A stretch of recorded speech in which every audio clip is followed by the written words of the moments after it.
It's the prelude to the dream for the HTL Cup Series Season 5. 44 drivers will take their attempt to conquer this 2.5-mile oval, but only 40 will make the big show. Who is it going to be? Is it going to be the favorites, the names you've heard here so often, or will it be an unknown? Three drivers from 3 countries will take their turns around this track, and we'll find out by the time the last checkered flag flies who exactly is going to make the HTL Cup Series Daytona 500. You're watching live coverage of the HTL Cup Series Daytona 500 duels live on the Euro Broadcast Network. Good evening, everybody. My name is Joe Cortez. Kevin Young joining me as always in the booth. And Kevin, from what we've seen so far, this is going to be, it's going to be crazy. I think you can say that again here. Obviously, Daytona, a track that, especially for the prelude to the season starting, obviously when the season starts, it's a track that if you look at the winners in real life and even look at the winners in the HTL Cup Series, you see champions, you see drivers that have been very strong, and then you see sometimes drivers that maybe don't have the best season or best track record that can turn it around or get that career-defining win on the high banks of Daytona. But obviously, we first got to set the field for the Daytona 500, and that will be decided tonight. Obviously, about in a few short minutes here, we're going to get ready for one-shot qualifying, not one-shot qualifying, single-car qualifying, you should say, and we're going to see the field get set up. And remember, the top 2, the fastest 2, they'll get their seats locked. The grandest race of them all, the World Center of Racing, while everyone else will have to, if you're in a chartered car, find out where you start, and if you're open car, try to race your way in. And you make a very good point there. Again, 44 cars are going to try to make their way into this race. Many of them are already chartered in. 40 cars will only take the field, so 4 will go home at one point or another. And if you are one of the lucky 2, one of the able to keep fast and make the fastest lap, you're going to be locked into the big show no matter where you stand. So that's going to make it very interesting for this field. A lot of different storylines to follow, a lot of different drivers to follow, and it's going to make it for some interesting things as we move forward. Right now, only 6 drivers not chartered into tonight's race. 37 should be in. These include the number 7 of the rookie Tommy Reynolds in the Arrowhead Racing entry, Ryan Pinnell in the Unforgiven Motorsports Ford Mustang, or Bobby Bowers in the number 34 Orlando Outlaws machine, Caleb Eicher in the 55, Jonathan Adams, another rookie, in the 56, William Brittain from the Brit Fam Racing, and Beatron Racing's Jeremy Brialt, all going to try to make their way into this field tonight. Only 3 of them can get in. Actually, the correct record is actually 36 cars, so 4 cars will get in, not 3. So 36 cars have charters, and 4 out of the 7 will try to bump their way in. But qualifying is ready to start here, and more importantly, it's worth noting that in the qualifying and in the duels, there is no fixed setups. These drivers have been twinkering setups, making setups, trying to get setups to work here. So these drivers are going to run the fastest cars that they can come up in their minds to try to get themselves into the show.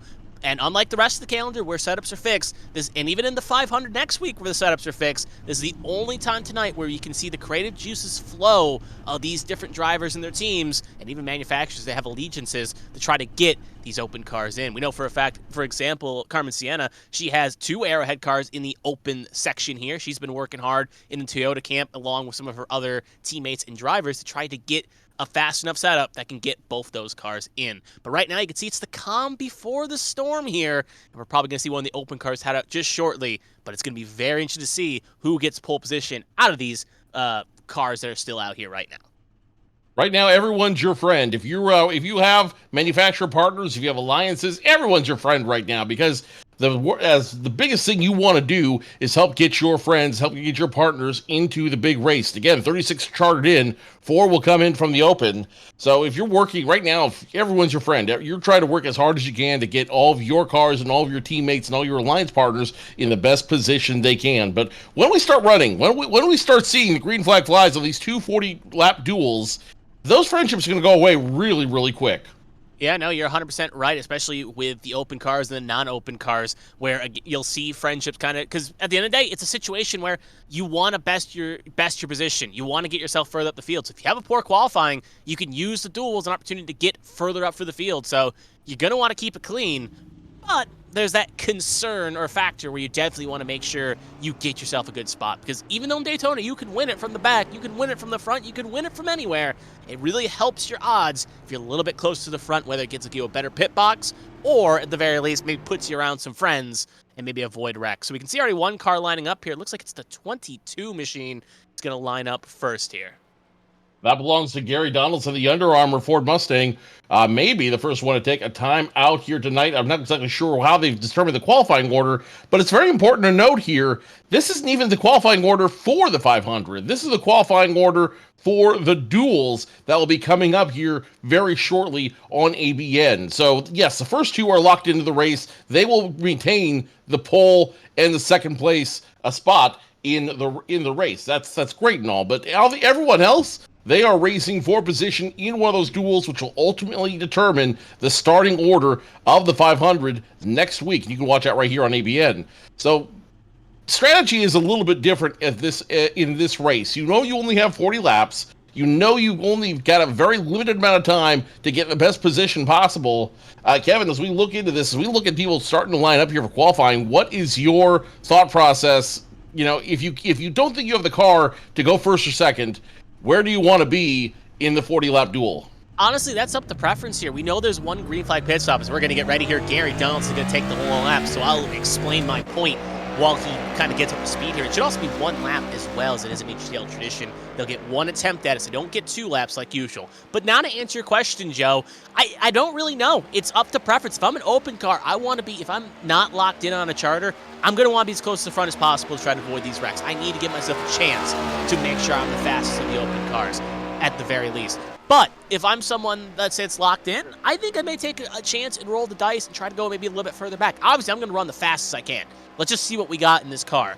So I'm not going to do that. But if we're in the back, I don't think that's a bad crime at the very least, because we look at the duels, it's 40 laps. You're going to have about a green flag pit stop about halfway. So we'll have to see how that all plays. We'll take also a quick look at the weather. It's a 68-degree day here in Fahrenheit. No humidity and the wind blowing very calmly in the northeast. So it should not upset, now southeast, should not upset these cars too much. So Gary Donaldson going to start his flying lap of wonders here.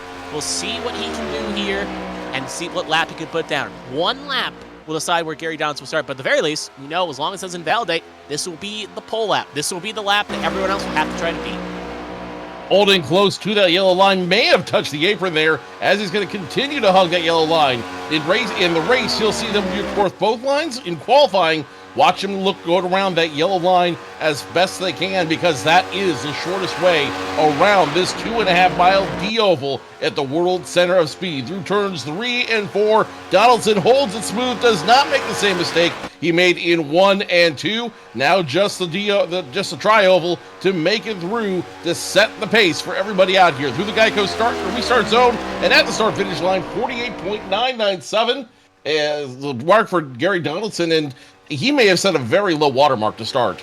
Yeah, we'll have to see here. Obviously, we'll see if it's indicative or not. And again, with open setups, we'll have to see how it plays out. Now, Odie up next, the number 78 machine. We saw him in the charity race last week. He was the driver that knew how to survive the wrecks and get himself in a good position. We even saw him get kind of splayed his flowers by, I believe, I don't remember who exactly it was, but the driver was getting his flowers sprayed because how well he was pushing at the finish. So he definitely knows how to get those cars in competitive positions here. We'll see what the 78 can do here. As he comes off the first couple sectors here, lap looks green at the moment. I don't know if it's fast enough for a purple. As the time ticks on, we'll see how he slays up here. But right now, at least it's looking good. 182 down the back stretch. Only 3 degrees of banking. Very flat stretch.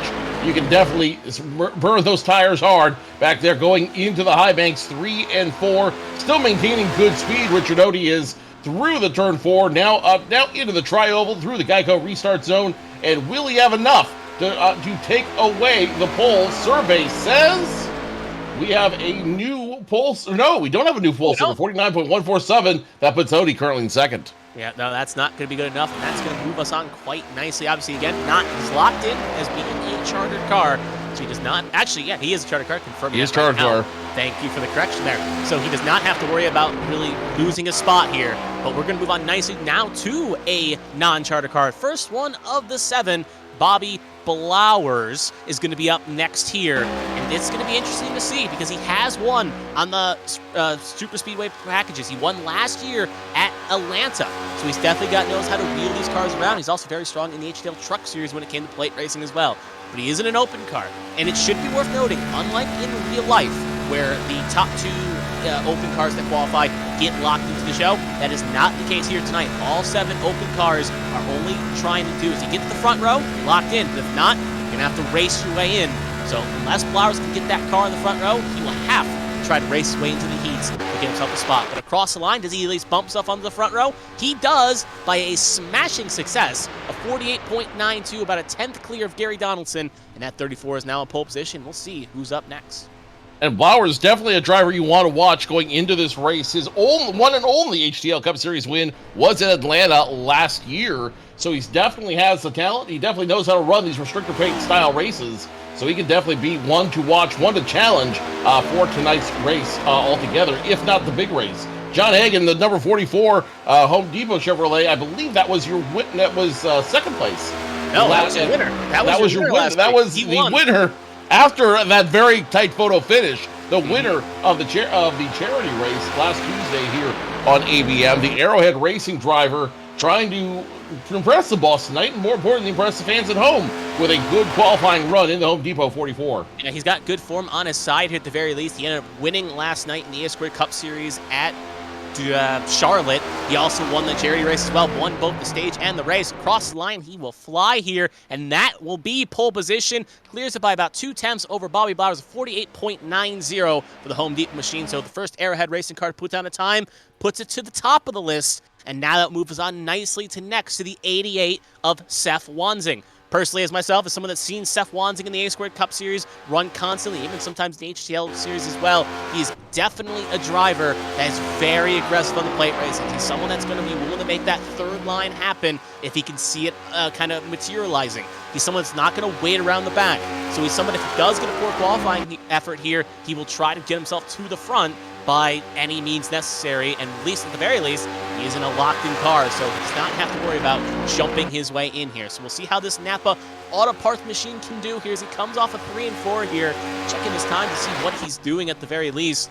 And it seems like he's running green. I don't know if this will be enough to put himself pole position, but will he bump Blowers out? We'll find out as he comes across the line.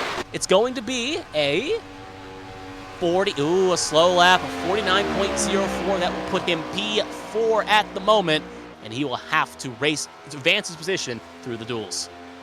Elias Flores, the next one to take time in the 99 machine. This Elias' best finish, 7th at Pocono last season.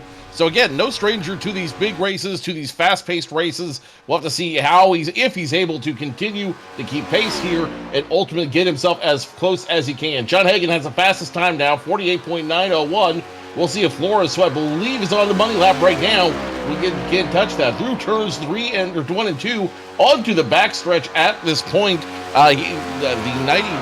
The driver of the 99 machine, Ascent Racing driver, a team that has several cars in tonight's race. Elias Flores now through turns 3 and 4, hugging that yellow line, trying to stay as close as he can without touching the apron and making that car go awry. He will navigate those turns very easily. Now that the tri-oval through the Geico restart zone, the 99 will turn in officially a time of 48.957. That's good enough for third today. Pretty good lap there for respectively there, and that will move us on nicely to Christopher Pendell up next here. Just checking the list here real fast. Yep, 94. Chris Pendell was also in the heat race last week as well. Actually ended up putting up the pole position lap. Now, obviously, indicative in the charity race, that was group qualifying, not single car qualifying. So obviously, we'll see how that affects differently. But you got to at least like the odds of the driver that took pole position in the charity race on the same high banks to maybe repeat in that effort. But right now, things can change. But more importantly, we'll take a look after him. We'll see who is next up on the list here. It looks like we got DJ Anderson, Dean Clavitt, and our one and only in AVN, Carmen Sienna. Next 3 cars to go here. So right now, Pendell will have to try to jump a time to maybe get himself into the top 2. Pendell coming around to the start-finish line in that 94 Pepsi Wild Cherry machine. Through the front stretch right this time, passes pit road. And what time will the 94 turn in? It's going to be 49.020. That is enough right now to put him provisionally in 5th place, as it'll be, I believe, the next car taking a qualifying time out there will be, if I can get my Is it Mark Klein? Thank you. The 19, I believe, will be the next one out. Yep, it will be the 19 at Dean. Actually, 19 at Dean 11. It is 19. DJ Anderson, sorry, my numbers are a bit split there. DJ Anderson, 19, is next up here. So we'll see what he can do here. Obviously, DJ Anderson is a driver for NGF Motorsports. Obviously, does not have a win. Not really the best performances so far in the HTL Cup Series. Obviously got a 7th at Richmond, but definitely someone that keep an eye out here is obviously, again, you win a race early on, you can always change the season's momentum. So Anderson obviously coming down the backstretch here. Should be worth noting as well, as I'm taking a look at the weather here in my own perspective, it has gone a bit more gusty here than it was at the start of the session. Before, obviously, that was at 0-degree winds, maybe 1. Now it's up to 5 mph to the east. So that could upset the car just a little bit more as it fluctuates. So it's allowed some of the drivers that went maybe a bit earlier have a chance here. Now it's been in the drop. So we'll have to keep an eye on that wind, because if it gets stronger and stronger throughout the session, it could spell doom and gloom for some of these drivers later on that are supposed to have the better odds. But right now, Anderson will pop himself P7 between Wansing and Odie, and now we'll move on to the 90 car next of the Dean Clavet. Dean Clavet, obviously one to watch here, not only for his association with the Premier Racing Club, but because he is he's won this race before. That's right, all the way back in Season 2, Clavet won the Daytona 500, so you know Clavet knows how to get around this track. You know Clavet's dangerous. We saw him running up front most of the charity race last week. So he is a driver you do not want to take out of contention. He's not somebody you want to discount by any stretch of the imagination. He is a driver that is definitely looking to make some noise, both in the duels and ultimately in the big race when we go racing for the 500 in about a week's time. Through turns 3 and 4, Clavet running very fast out there, 182 right now, one of the faster top speeds we've seen on the track at the start-finish line. Clavet, not good enough to take the pole away from Hagan. He'll only be 5th, provisionally. Yeah, P5 provisionally for the moment here for Canada's favorite driver at the very least. But that's still an all right lap at the very least, and someone that definitely loves to capitalize when the duels happen. So he's definitely not going to be, even if he falls a bit, will not be provisionally where he is. Next up, the chairwoman of ABN, Carmen, Sienna, the 96, and also the team owner of Arrowhead Racing up next here. Obviously, first full-time season here in HTL. Obviously, tell by the rookie stripe, so she is looking to try to get a good run here to start off. Obviously, she ran the charity race last week, but looking for her first official race, setting up to it to give herself a good time here. And we'll see what she can do here. Again, those wins are really fluctuating. It's gone from 1 to 5, so definitely it's about luck of the draw here to decide how well a run you get here can decide that. Now, obviously, 5 wins is not the strongest indicator, but it's a lot better because it can upset the car just a bit in comparison to 0. But as Carmen comes off the corner here, about to finish her flying run here, let's see what she can do. Can she join her Arrowhead teammate on the pole front row? No, she will not. It will be P8 between Seth Wansing and Anderson. And it seems like the past couple runners have not really been able to jump up into that top echelon of Gary Donaldson, Bobby Flowers, and John Hagan. So we'll see if someone could break that trend. Maybe that'll start off nicely with Hunter Peach in the 20. Hunter Peach, the NFG Motorsports entry in the Toyota Camry CSE, another one-time winner at an equally large track. Back in Season 3, Peach won at Fontana, so you know he's good at these big tracks that have plenty of movement back and forth, that have plenty of opportunity to run around the track. And you know he can also run in the draft very well. So now it's a matter of, can he run a good solo time? Can he make this car work for him on that yellow line and try to get a great qualifying time for this race? Going down a little about a half a car length off the yellow line, but maybe that's where his car is comfortable. Maybe that's where this open setup works best for him. Still a half car length off the yellow line through the Geico restart zone at the start-finish line. Peach will turn in a time of 48.981, bumping him currently to 4th. Yeah, good run there by Hunter Peach there. Definitely found some good time there.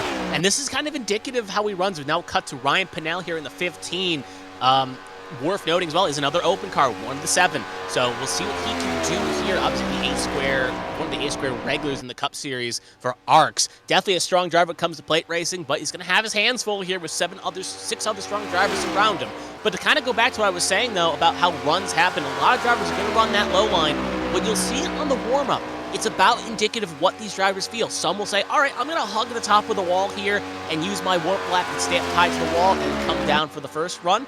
and do it that way. Others may run the low line. If this was a 2-lap qualifying session, we may see drivers run the wall on the first lap and try to gun the second lap on the low side. So different drivers have different philosophies, and that's where you may see maybe a difference of ideologies, who has more experience, who does not, by how they elect to take the warp lap and how they elect to take their one and only flying lap. But Ryan Pinnell, man of many experience, going to come across the line, and we'll see where he places himself. It's going to be P3. He cannot bump out the other open car of Bobby Blowers, who's still in the front row, but it's a pretty good lap by the 15. Callie Height will be the next one to take a qualifying time in that number 8 Lady Liberty Motorsports entry, the sister of 9-time HTL Cup winner Caitlin Height. Now, so Callie Height, not a stranger to this series. Height has been, or Callie Height, I don't get two Heights in the road, I gotta say her full name. Callie Height was definitely a contender last week in the charity race. We saw sister, and now I'm being corrected by chat, maybe not a sister, They're dating. I was wondering about the dynamic too, but I was not afraid enough to put that on record, so thank you. You know what? I'm just going to own it. I'm just going to own it. That was on me. Go for it. I'll take it. Callie Height is still, nonetheless, turning in a great time on the track out here. Not going to be enough to take the pole position, but definitely enough to show that she is that one you want to watch on the track. 48.96. That's a little good for 5th right now.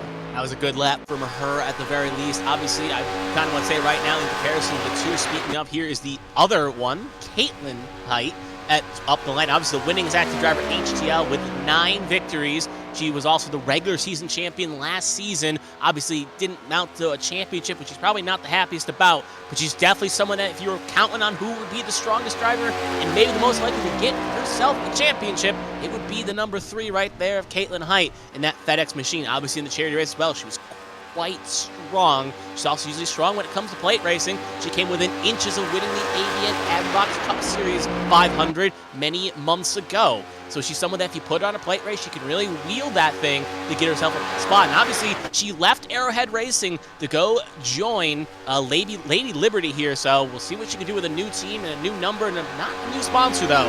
So she comes across the line here. We'll see where she slots at number 3. And it's going to be P6. So the Heights will be in row number 3, respectively, for both cars. So they'll have at least the same row to share. And that one moves now to Caleb Eichler, who, if I'm making sure my record is correct here, is another open car looking to try to get themselves a good spot when it comes to qualifying, or even try to bump out Bobby Blowers and lock themselves into the show. Eichler, the Stepping Stone Motorsports entry in that Jordan car. This could be lucky for him because we did see Tyler Reddick run this exact same paint scheme to victory lane in Talladega on Sunday. So this could be a little bit of luck for him. Eichler also not a stranger to this type of racing. His best finish in season 3 was 6th at Talladega Super Speedway. Through turns 3 and 4 we go. Eichler, one of the open cars, trying to make his way in on time. Will he be able to do it? Will he be able to turn that quick lap right now, or will he have to fight his way through the duels?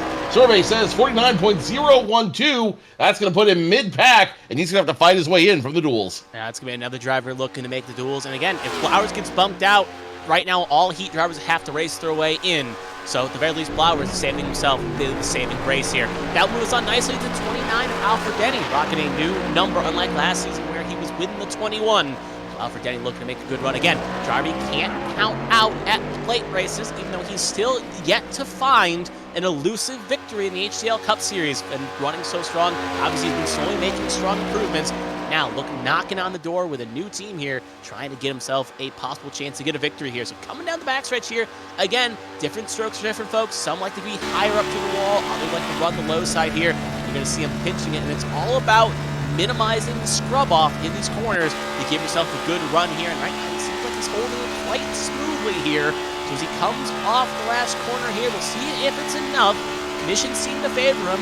As he runs it across the line, it's going to be, season updates here, a P11 run, and he is in a dead heat with a bunch of other drivers, including Eichler, Clavitt, Pendel, and himself. So 4 straight drivers all kind of put themselves in that mid-pack range, and we'll see what he can do when the heats move on. That move was on to Joshua Gaiman, the 33, another driver rocking with a new team. And thanks. The Valkyrie Motorsports driver moving to that team for the fifth season of the HTL Cup Series. So far, good run for him running down that low line. Again, another one to watch. 3 HTL Cup Series wins across all campaigns, and the car is locked in. So Gaiman has a really good opportunity right now. He doesn't need to necessarily do anything. He just needs to put the car in a great position to win for the big show by next week. Off of turn number 4 here at Daytona International Speedway, still riding that yellow line as smooth as he can. I have a feeling this won't be a record-breaking time, but it definitely will be one for the books. 49.034 puts him in the lower echelon. It's so weird seeing Josh Gaiman in something that isn't a 61. As almost every time I'm seeing him on a screen, it's always in a 61. But obviously, he got 33 this season. He's going to try to get the will out of that to make it move on. Now, we're moving on to another open car here. The 74, and I've been saying the name wrong for a while, so I'm going to make sure I got the name correct here. It's a 74 of Jeremy Rialt, not Breo, Rialt here running. And he's a driver again. He's won back-to-back A-squared Daytona 250s.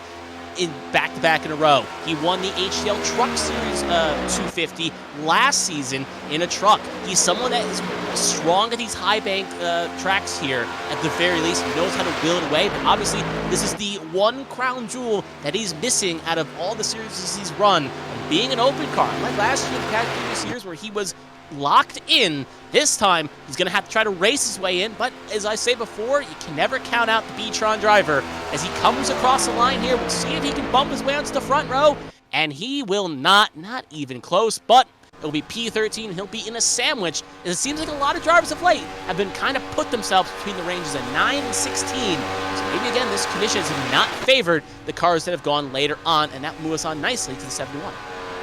The first of 2 international entries coming in tonight, Lily Petelier Sharp, another driver that was making some noise in the charity race, will now try to make some noise coming into this race. No wins yet for the French driver. Best is 3rd at Indianapolis from season 3. So you know she's hungry. You know she's looking for that first win, and where better to get it than at Daytona International Speedway, arguably the Super Bowl of stock car racing.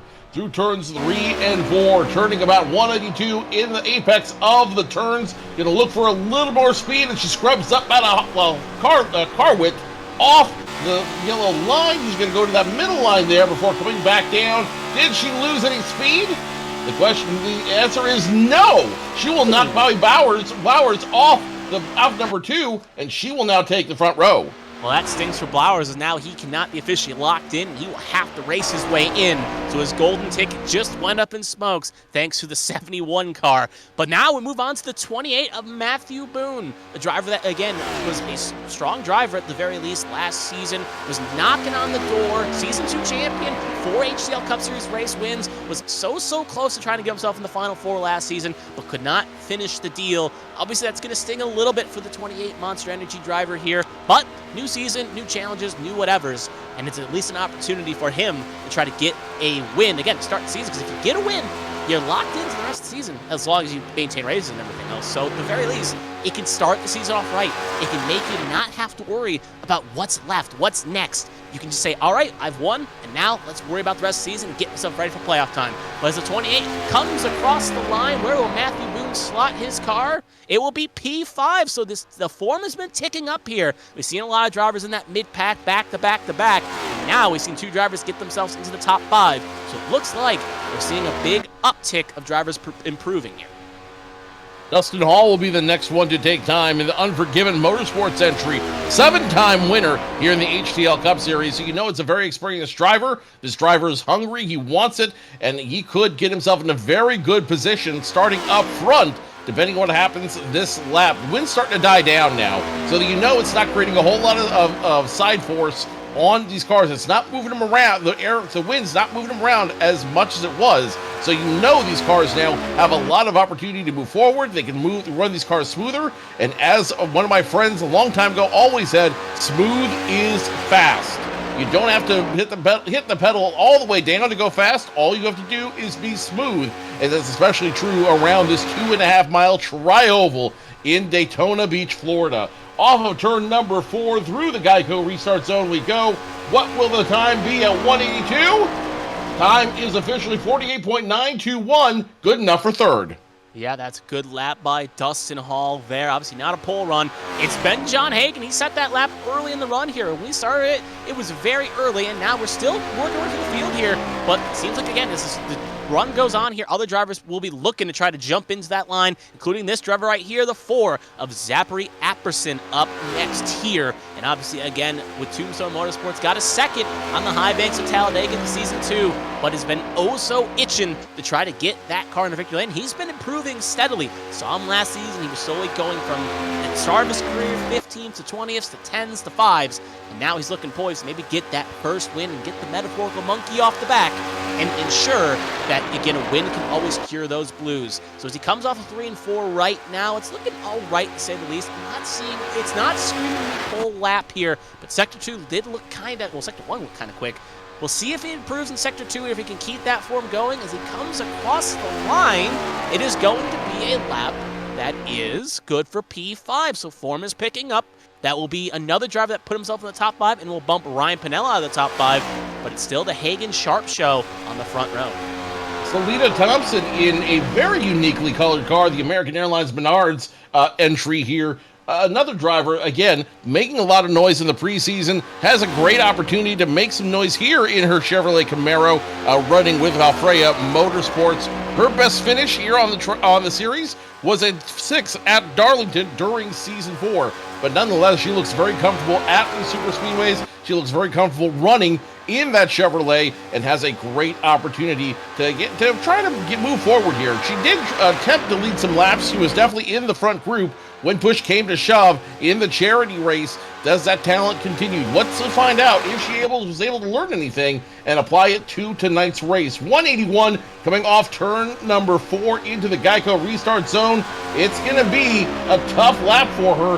That's going to be 48.929. I take it back. A good lap that'll run in position number 5. Yeah, it was a good run here. We are finding quick here out before we get to the final 12. And that is Tommy Reynolds up next here. Looks like it was supposed to be Ruby Estes up next, but looks like they got jumped, and now it's going to be Tommy Reynolds here going to set a flyer here. So we'll see another open car here. Tommy Reynolds in the 7, the other bullet in the metaphorical gun for Arrowhead Racing. And we'll see what Reynolds can do. Obviously is an A-squared series champion. Won it in 2023. Actually defending one, even though he's no longer in that series. Also, he's won at Talladega in Season 4. So he knows how to get around these plate races, and that's probably why Carmen picked him up to run the ticket to get that 7 in the show.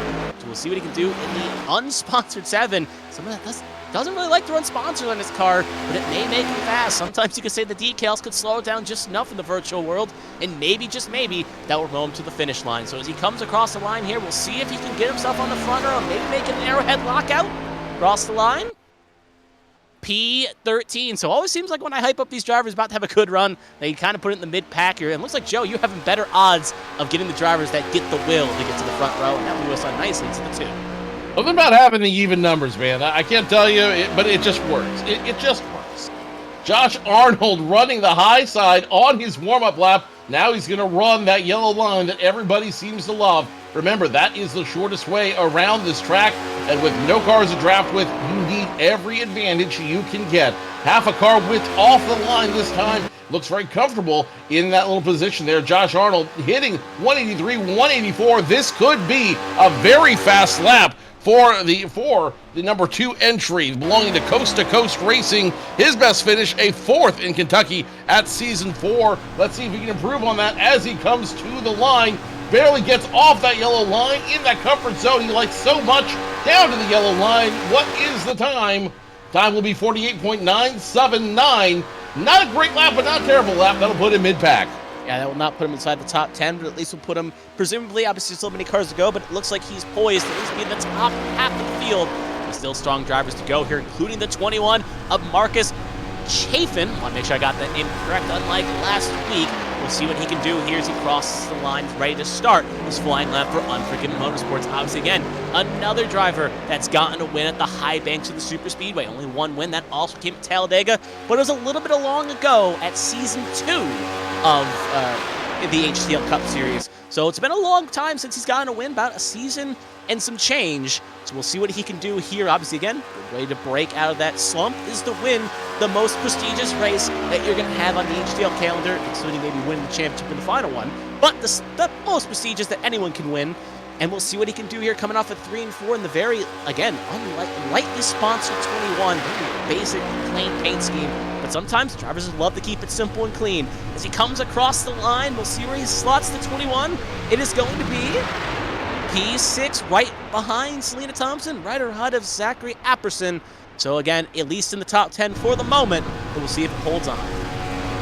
Well, if you heard the bell toll and the fog rise from the ground, it was not the Undertaker you were looking at. It was a driver from Tombstone Motorsports in the Zaxby's number 25, Blake Henderson, running the Ford Mustang GT, three-time winner here in the HTL Cup Series, and now looking to put the Tombstone on the rest of the field. These drivers starting to scrub up a little high when they come off turn 1 and 2. They're not as married to that yellow line when they go down the backstretch, but then marry right to it again in turns 3 and 4. Incredibly smooth driving along that double yellow line for Blake Henderson, holding his speed very effectively, and now coming straight onto that yellow line, going into the final stretch. This could be a good lap for him. Crosses the start-finish line, and that'll be a 48.949. That'll put him up in the top 10.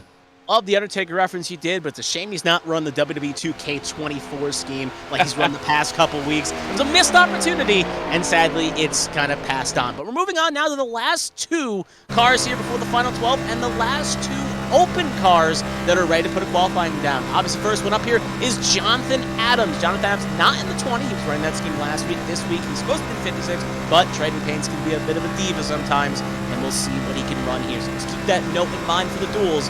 We'll see what he can do right now. Adams, great driver, runs neutral plates well, got a couple wins in HTL Truck Series last season. However, it's been a bit unlucky when it's come to running in regular in the next-gen cars. In A-squared and HTL competition, he's fast, but he seems to be a bit inconsistent. The bad luck bug seems to have struck him quite deeply here, but again, we'll see if it holds. So if he can get on the front row, he's locked in the show. If not, he's going to have to go through the duels, cross the line.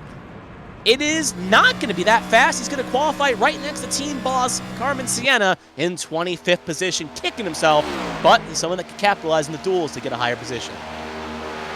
Another open car now coming around the track at the 64 of William Britton, the Brit Fam Racing, wishing everybody peace, love, and bacon as they try to qualify their cars into the big show. Best finish for him was 4th in Atlanta 2 seasons ago, back in season number 3. And Atlanta's not terribly different from a plate track. It runs very fast, it is dependent on the draft, and you have to do everything you can to work with everyone you know in order to get up front and hold that lead.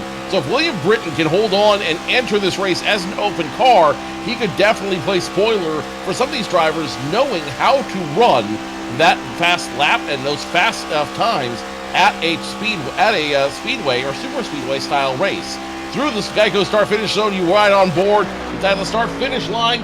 It will be 49.179, not the qualifying effort William Britton wanted. That's going to put him closer towards the edge, and it's going to make it very hard for him going into the qualifying races. Yep, so that will confirm that no driver will be able to lock themselves in via qualifying. All open cars will have to run their way through the duel. But we'll move on to the last of the international drivers here in the HTL Cup Series. It's the 57 of Bianca Constantinou, who's looking to try to get a good run here. Obviously made the Final Four last year. 4-time winner in HTL, as we see up on the nice, pretty graphic there. Obviously made the Final Four last season. Could not capitalize and clinch it in, but still a strong performance. Won a go-or-go-home race to get herself into that show. So we'll see what she can do here with a fresh season. Obviously looking to get a good run here to make this happen. So it's Constantinou. He's coming off a 3-4 here. She's looking poised. Now we're also in the final 12, by the way, so we're poised to see the 12 that made the championship last season poised to go here. Maybe I'm wrong in that fact, but anyway, the 57 going to cross the line here, and we'll see where she can slot it. Only good enough for, no, not a good run there at the very least. He 18, but again, look at how close those times are between Hagan and the top 20, only separated by about a 10th. It's very hard to find still minuscule gains to try to get onto the front row. Zachary Meredith, the coast-to-coast racing driver, your Season 3 champion, trying to reclaim a little bit of that glory here in Season number 5. The best way to do that is to have a strong showing at the opening race at Daytona. The 17 machine in that beautiful paint scheme driving right now at a quick pace, 182, 183 down the backstretch, just hit 183, cruising that yellow line on the bottom of the track. Isn't going to be fast enough, though, to qualify on the front pole and have your position locked in for the big show next week. Zachary Meredith continuing to run as hard as he can, going off turn 4 into the Geico restart zone towards the start-finish line. What's the qualifying time going to be? It is going to be 48.969. Another mid-pack result for Zachary Meredith. Yeah, but again, looking how close these times are, that's not actually something that feels that sad when you look at how close they are at the very least. Moving on now to Lily Frazier. She came oh so close in the charity race to pulling on the win, but sadly could not stay stay above the yellow line and ended up falling to the tail in the lead lap. But she could contest it a little bit, saying she won the race and had a good run being a rookie. So she'll take those learning experiences and show it here tonight. This is what she can do in the 11 for Arrowhead Racing. Obviously, best finish in the HTL Cup Series is a 12th at Le Mans in Season 4. So obviously, again, but that doesn't, you're saying, oh, that's not that great. But remember, she's a rookie. She did good in the Truck Series, so she was running full-time in the Truck Series last season. And now with her fresh chance to run with a top team in the top echelon of HTL, she's going to take that opportunity and grab the bull by the horns. Even though way to Dodge, it's still fast for a Toyota. So she comes across the line right now. We'll see where she slots the 11. It is going to be, wait for it to jump up here, update at P23, a 49.02. So she will join the drivers in the 49.02 bracket, including Christopher Fendel and Alfred Denny. Nobody challenging John Hagan or Lily Petelier Sharp at the top right now. Let's see if Eli Sasek can do it. The driver from Ascent Racing in the Ascent Ford Mustang GT. Another great plate driver. His best finish came last season at Talladega. So you know Sasek can run these very stressful, very strenuous plate tracks. The question is, can he have a good enough time to make some big noise and start the season in a dominant way here at Daytona? Into turns 3 and 4, scrubbing off a little bit of speed going into turns 3 and 4, I should say, before coming off of turn 4 onto the front of the tri-oval. Where will Eli Sasek come in? He's so far so good. At the start-finish line, it's going to be 49.157. Not the time he wanted. That's going to be the second slowest of the session so far. Definitely kicking himself at that very least to put down a time here. And we'll see. Obviously, Eli Sasek, a driver that was strong enough to get the final 8 last season. We'll see what he can do here. Now moving on to DJ Trout up next. DJ Trout in the number 93 machine, looking poised to try to get a good run here in the said 93 for Premier Racing Club. Obviously, best finish in the HTL Cup Series is the 6th, but one on the high banks in the HTL Truck Series. Maybe not at Daytona in the Super Speedway package, but in the road course package where he was able to get a win. So obviously, again, knows how to win at Daytona, maybe not in the conventional sense, but in the unconventional sense. And we'll see what he can do here coming through 3 and 4. Obviously, again, it's going to be hard to beat that 48.90. And right now, not trending in the best of directions. But again, the second sector has been where a lot of drivers have found that money time. So as they come off the last corner here, where can the 93 slot their machine? So as they come across the line in the Vitamin Water car, it will be a good P28. So again, similar to what we saw with Eli Sasek, kind of a slow lap, but I think Trout will be poised to get some of the spots gained when it comes to dual time. Lilac Z are the next one to take time in the number 50 unsponsored machine. Not quite. Oh, check that. It's going to be a very sponsored machine. Very red, white, and blue machine. I guess my timing is just not caught up to that. In any event, Lilac Z are trying to be another one of these great drivers who want to get up front and want to start making some noise at the beginning of the race. Doing a very good job right now, hitting about 183 now down the back stretch. It may not be enough, though, as a Stepping Stone Motorsports Ford Mustang GT driver does everything she can to get the best position for it. One HTL Cup Series win last season at the Firecracker 400. Can she parlay that into a good qualifying time here? Through the Geico restart zone we go, and she will turn in officially a time of 49.030. Not the time she wanted, but you know what? All she has to do is work her way up through the duels, and she can still have a great starting time at this race. Yeah, it's not indicative when you start at the high spot here. It's not the end of the world if you qualify for it, especially if you're in a locked-in car. It's not the, I don't even know what we call it, but the Champ Car 500 at the very least on the Indy Motor Speedway, where if you could be in a spot where no cars are locked in, you'd really be up against the wall here. But luckily, if you're in a locked-in car, you just have to worry about improving in the duels if you get a bad qualifying run. Moving on now to Austin Mongold in the number 91, another driver that's been kicking tail in the A-Squared Cup Series, obviously in the HTL Series here as well. Best finish of 14th at Michigan. Another driver that also was pretty strong and won Atlanta in the trucks last season. So a driver that knows how to drive around these plate races and make sure he keeps his car consistently clean. And we'll see what the driver can do. It was a hot commodity on the open market last season. We'll see what he can do in the new team in A set in the number 91. Across the line, that will slot him to P8. So showing some of that super speedway pedigree, and will presumably, if it holds, looking to be in the top 10 when it comes time for the race. In the other American Airlines car tonight, it will be the Valfreya Motorsports rookie of DeMonte Donson. He's a rookie, so he doesn't have any official starts on the field, doesn't have any wins, but he's looking to make a lot of noise out here, and he wants to make everyone know who he is. He wants his name to be heard on the broadcast, and could effectively be the one who takes home the trophy when this is all said and done. Not a whole lot known about DeMonte Donson. All we know is he's a hungry young talent who wants this race more than you can know. How bad do you want it? We're about to find out now as DeMonte comes off turn number 4 through into the tri-oval, up to the start-finish line, and DeMonte Donson will officially turn in a time of 49.114. The rookie turning in a little bit of a slow time, but plenty of time to make it up. Maybe feeling a bit of pressure as a rookie. You can sometimes feel that pressure build on, and sometimes maybe play a bit of a factor. But again, rookies sometimes trial by fire to improve. Now we're moving on to the driver that came oh so close to hoisting the title last season. Came within a couple spots, came within a couple positions. The 18 is Shad Swatsworth. Now instead of being decked out in the Interstate Battery Machines, now sponsored by the team he runs for, Arrowhead Racing. So we'll see what he can do here. It's got a weird draw that I got all the Arrowhead cars, but we'll see at the very least if he can put that 18 and make it a possible lockout for Arrowhead Racing. Because obviously there's only a few cars left here. Only got 2 after this. So we'll see how it all shakes up. But right now, Swatsworth, again, driver that can be strong, 3-time HTL Series Cup Series winner. Actually, HTL Cup Series runner-up and 3 HTL Series Cup Series race wins. So 3 and 3. So as he comes across the line, I feel it could be a P3. As he comes across the line, it will be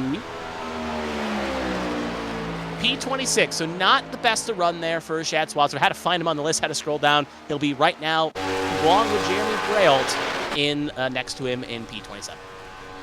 The 00 machine for Coast to Coast Racing would normally be filled by Pacey Wygant. Pacey unable to make it to the track tonight, so in his place, Byron Jones will take the qualifying lap. Now, this is a very interesting situation because wherever Byron Jones will fit in, it's not like the NASCAR rule. Wherever Byron Jones qualifies in after the race, after the duels, that will be Pacey Wygant's starting position in the 500. The nice thing is the 00 is locked in. It is one of the chartered teams out here, so no matter what happens, Pacey Wygant will still have a seat at the big table coming up in a week's time. Now into the tri-oval for the first and last time.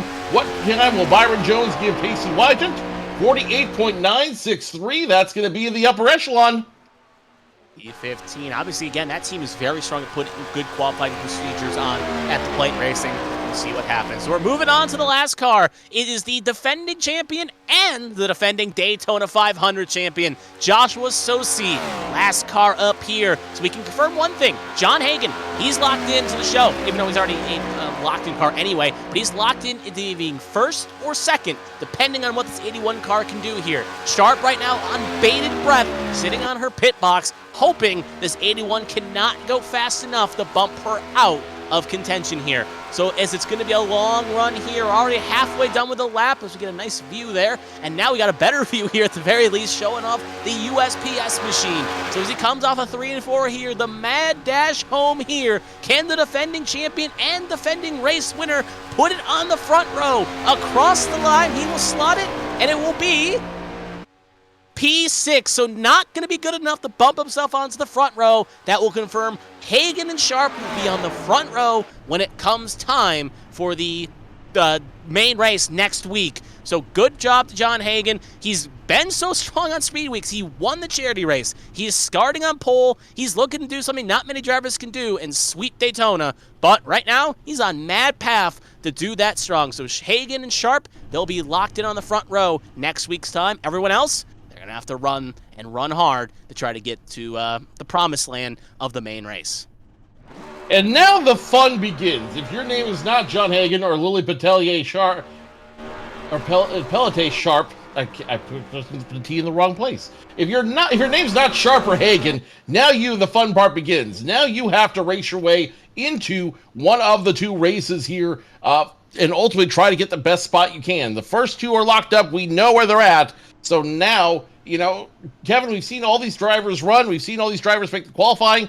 Who do you like? What did you see out there that you like for the qualifying races? Well, obviously, I can start off with the win being a bit of a tricky child there. It was at some points at 2, at some points at 5, some points at 0. It was fluctuating, it was moving, it was doing things. So I think that could be a bit indicative here. And we'll have the duels coming up here. But first, I'll answer your question in a second. Let's take a look at the unofficial results here. We got Hagan and Sharp obviously locked in the front row. Hall, Blowers, and Selena Thompson will make up the top 5. More importantly, Dustin Hall and Bobby Blowers, they will lead the pole position actually, they won't be taking pole position, but they'll be on the front row for the duels coming up in just a little bit of time here. Then Selena Thompson, Joshua Sosi, Marcus Chafin, Zachary Apperson, Austin Mongold, and Blake Henderson will be the top 10. And you can see by those times, it was very, very close. And it was only about a tenth, maybe a little bit of wind could separate you from pole position or a run a little bit further down. Moving down, we got Ryan Pinnell, Matthew Boone, Elias Flores, Callie Height, and Caitlin Height. Next up, the top 15 with Byron Jones, Zachary Meredith, Josh Arnold, Hunter Peach, and Tommy Reynolds rounding out the top 20. Going through the rest of your field here, let's take a look. It's going to be Carrie Donaldson right now in 21st, Bianca Constantinu 22nd, Caleb Eichler 23rd, Dean Clevette in 24th, Alfred Denny turning in a time at 25th, Lee Frazier, Christopher Pendell, Shad Swatsworth, Jeremy Brault, and Lilac Zier, your top 30 qualifiers. Moving further down the field, Joshua Gaiman, Seth Wainsing, DJ Trout, Jonathan Adams, Carmen Sienna at 35th, TJ Anderson 36th, DeMonte Dotson, the rookie, 37th, Richard Odie, fellow rookie, in 38th, Eli Sasak 39th, William Britton 40, and the last 4 drivers are not shown on the screen.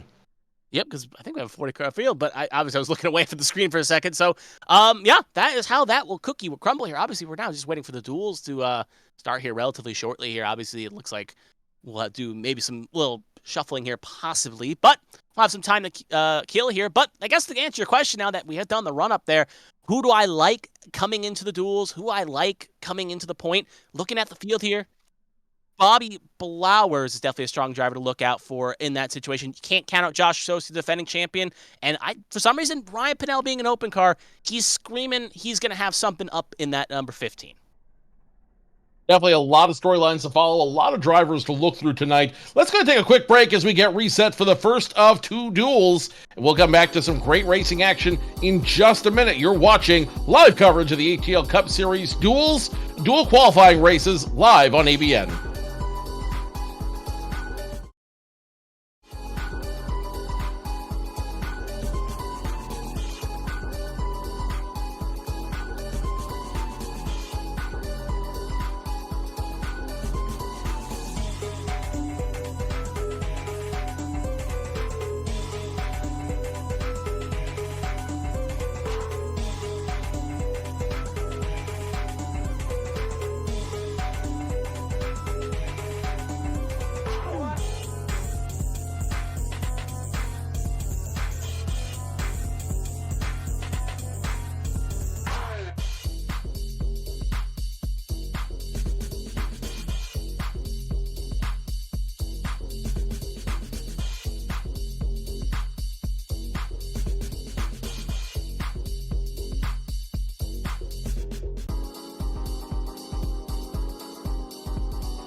Welcome back to ABN's live coverage of the HTL Cup Series, the dual qualifying races going into their Daytona 500 in 1 week's time. Joe Cortez, Kevin Young, giving you all the action for race 1 of 2, 40 laps around this, not a tricky triangle, but it is a fast tri-oval, and a lot of good racing left to be had, Kevin. Yeah, 100% indeed. Obviously, there's a dual one here, and this is going to set the inside line.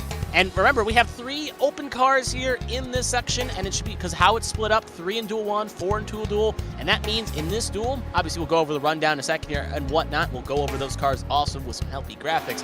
But right now, at the very least, if you're at least in dual 1, you know 2 or 3 of you will make it in. One of you will have to sit on the sidelines going into next week and just hoping you can maybe qualify for another race down the road. So this is the part of racing where it can be the most heartbreaking, but can also be the oh so rewarding if you can make the field.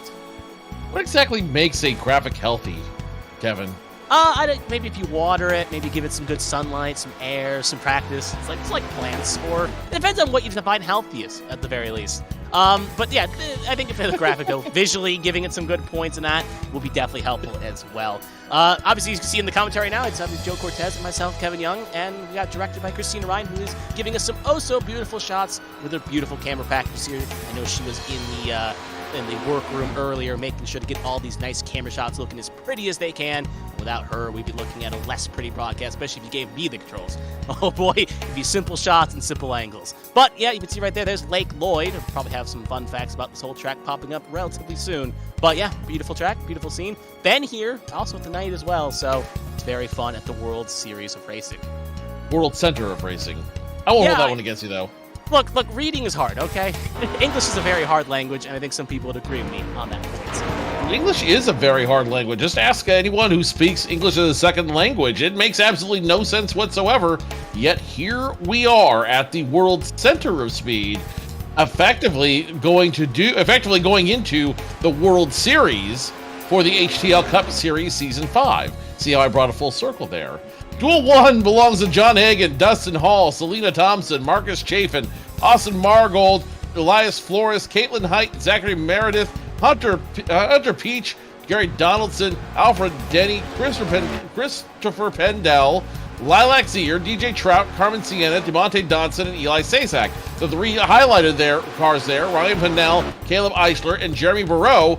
They're all going to have to qualify in. They don't have a choice. They have to make their way in. And of those 3, we're going to say goodbye to one of them after this race. And it's very interesting indeed, because let's just talk about the cars again here. You got Jeremy Braille here, very strong, looking to get that crown jewel in the hat of competitions of opening weekends at Daytona. Looking to get that last one, maybe like the Infinite Gauntlet, looking for that last stone. If he gets it, he may snap this field away and half them will disappear.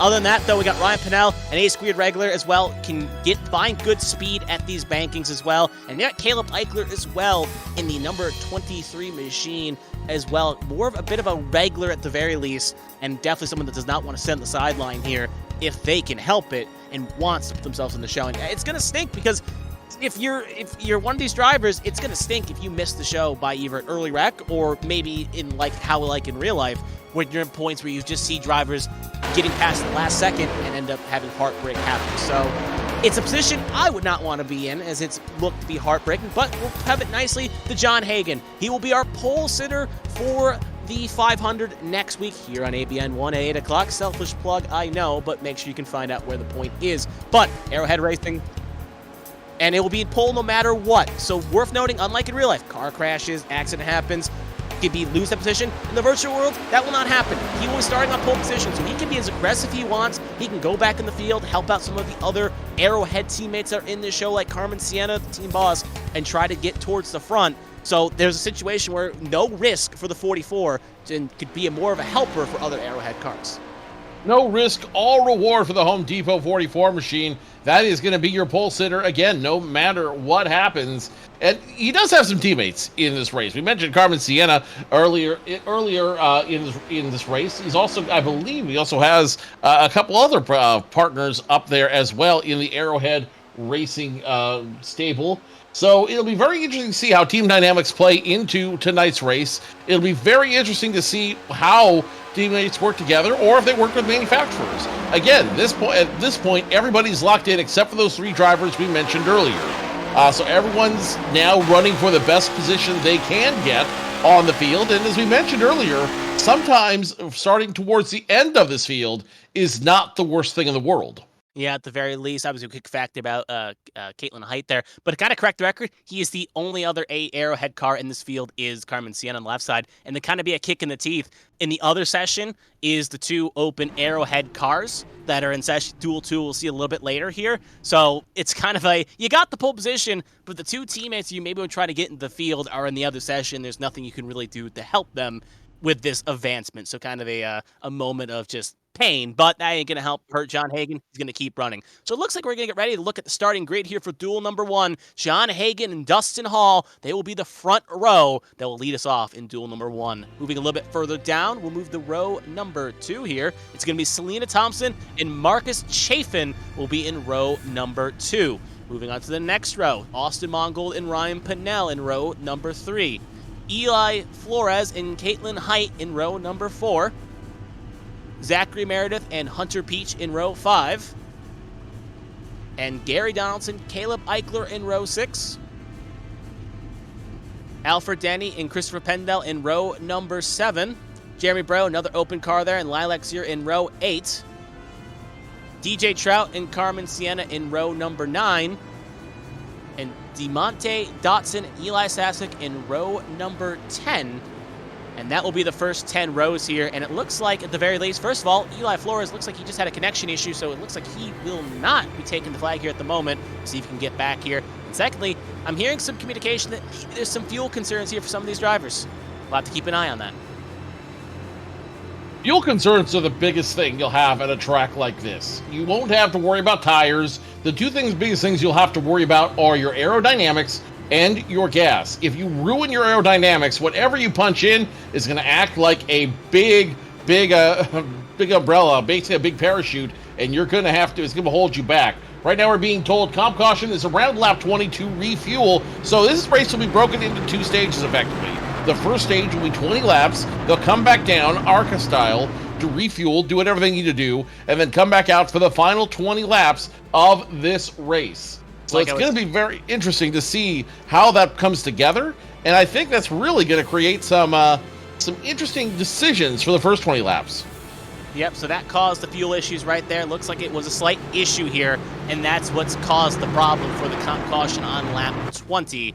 So that seems to be the issue. We'll see if that holds or not. We'll keep an update on it. But right now, we're expecting a comp caution on lap 20. One other quick thing we could say, too. Right now in the chat, if you're watching live on Twitch, watching on YouTube, sadly you can't vote in this. You already know who probably won anyway. Duel 1 for Daytona. There's a poll right there. You can see Hagen, Hall, Thompson, Chafin, Mongol, Pinnell, Height, and the rest of the field. You got your channel bits. You got your channel points. Make sure you vote right now and predict who you think you can win. Right now, look at it. Austin Mongol's got the biggest pile here of points. And it looks like we're going to get delayed 1 extra lap here. And we're going to get ready here to start the play. What in the world is going on track? I think we're going to see a session reset here. Britain just left here along with a few others. So it looks like we are going to reset here due to a fueling concern with the fuel not being set right. So we are going to go around here again and get reset. So again, do not go anywhere. We'll see here in just shortly here as we're going to fill some time. But we're going to get ready for the station. Yep, Duel 1 being resetted confirmed. So we will be resetting, and we'll be right back. So do not go anywhere. Daytona 500 Duel 1 coverage will be brought to you back quite shortly here. So, yeah, don't tune away, and be back just shortly.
And with everything reset and set up the way it's supposed to be, we are back at the World Center of Racing for the first of two duels to set up the HTL Season 5 Cup Series Daytona 500. So in this race, you're going to see all those familiar faces we just talked about earlier. Dustin Hall, Zachary Meredith, Alfred Denny, Caitlin Height, Ryder Parnell. A lot of great drivers out here going to be racing not just for pride, but determine where they're going to start in the series. Inside line up for grabs.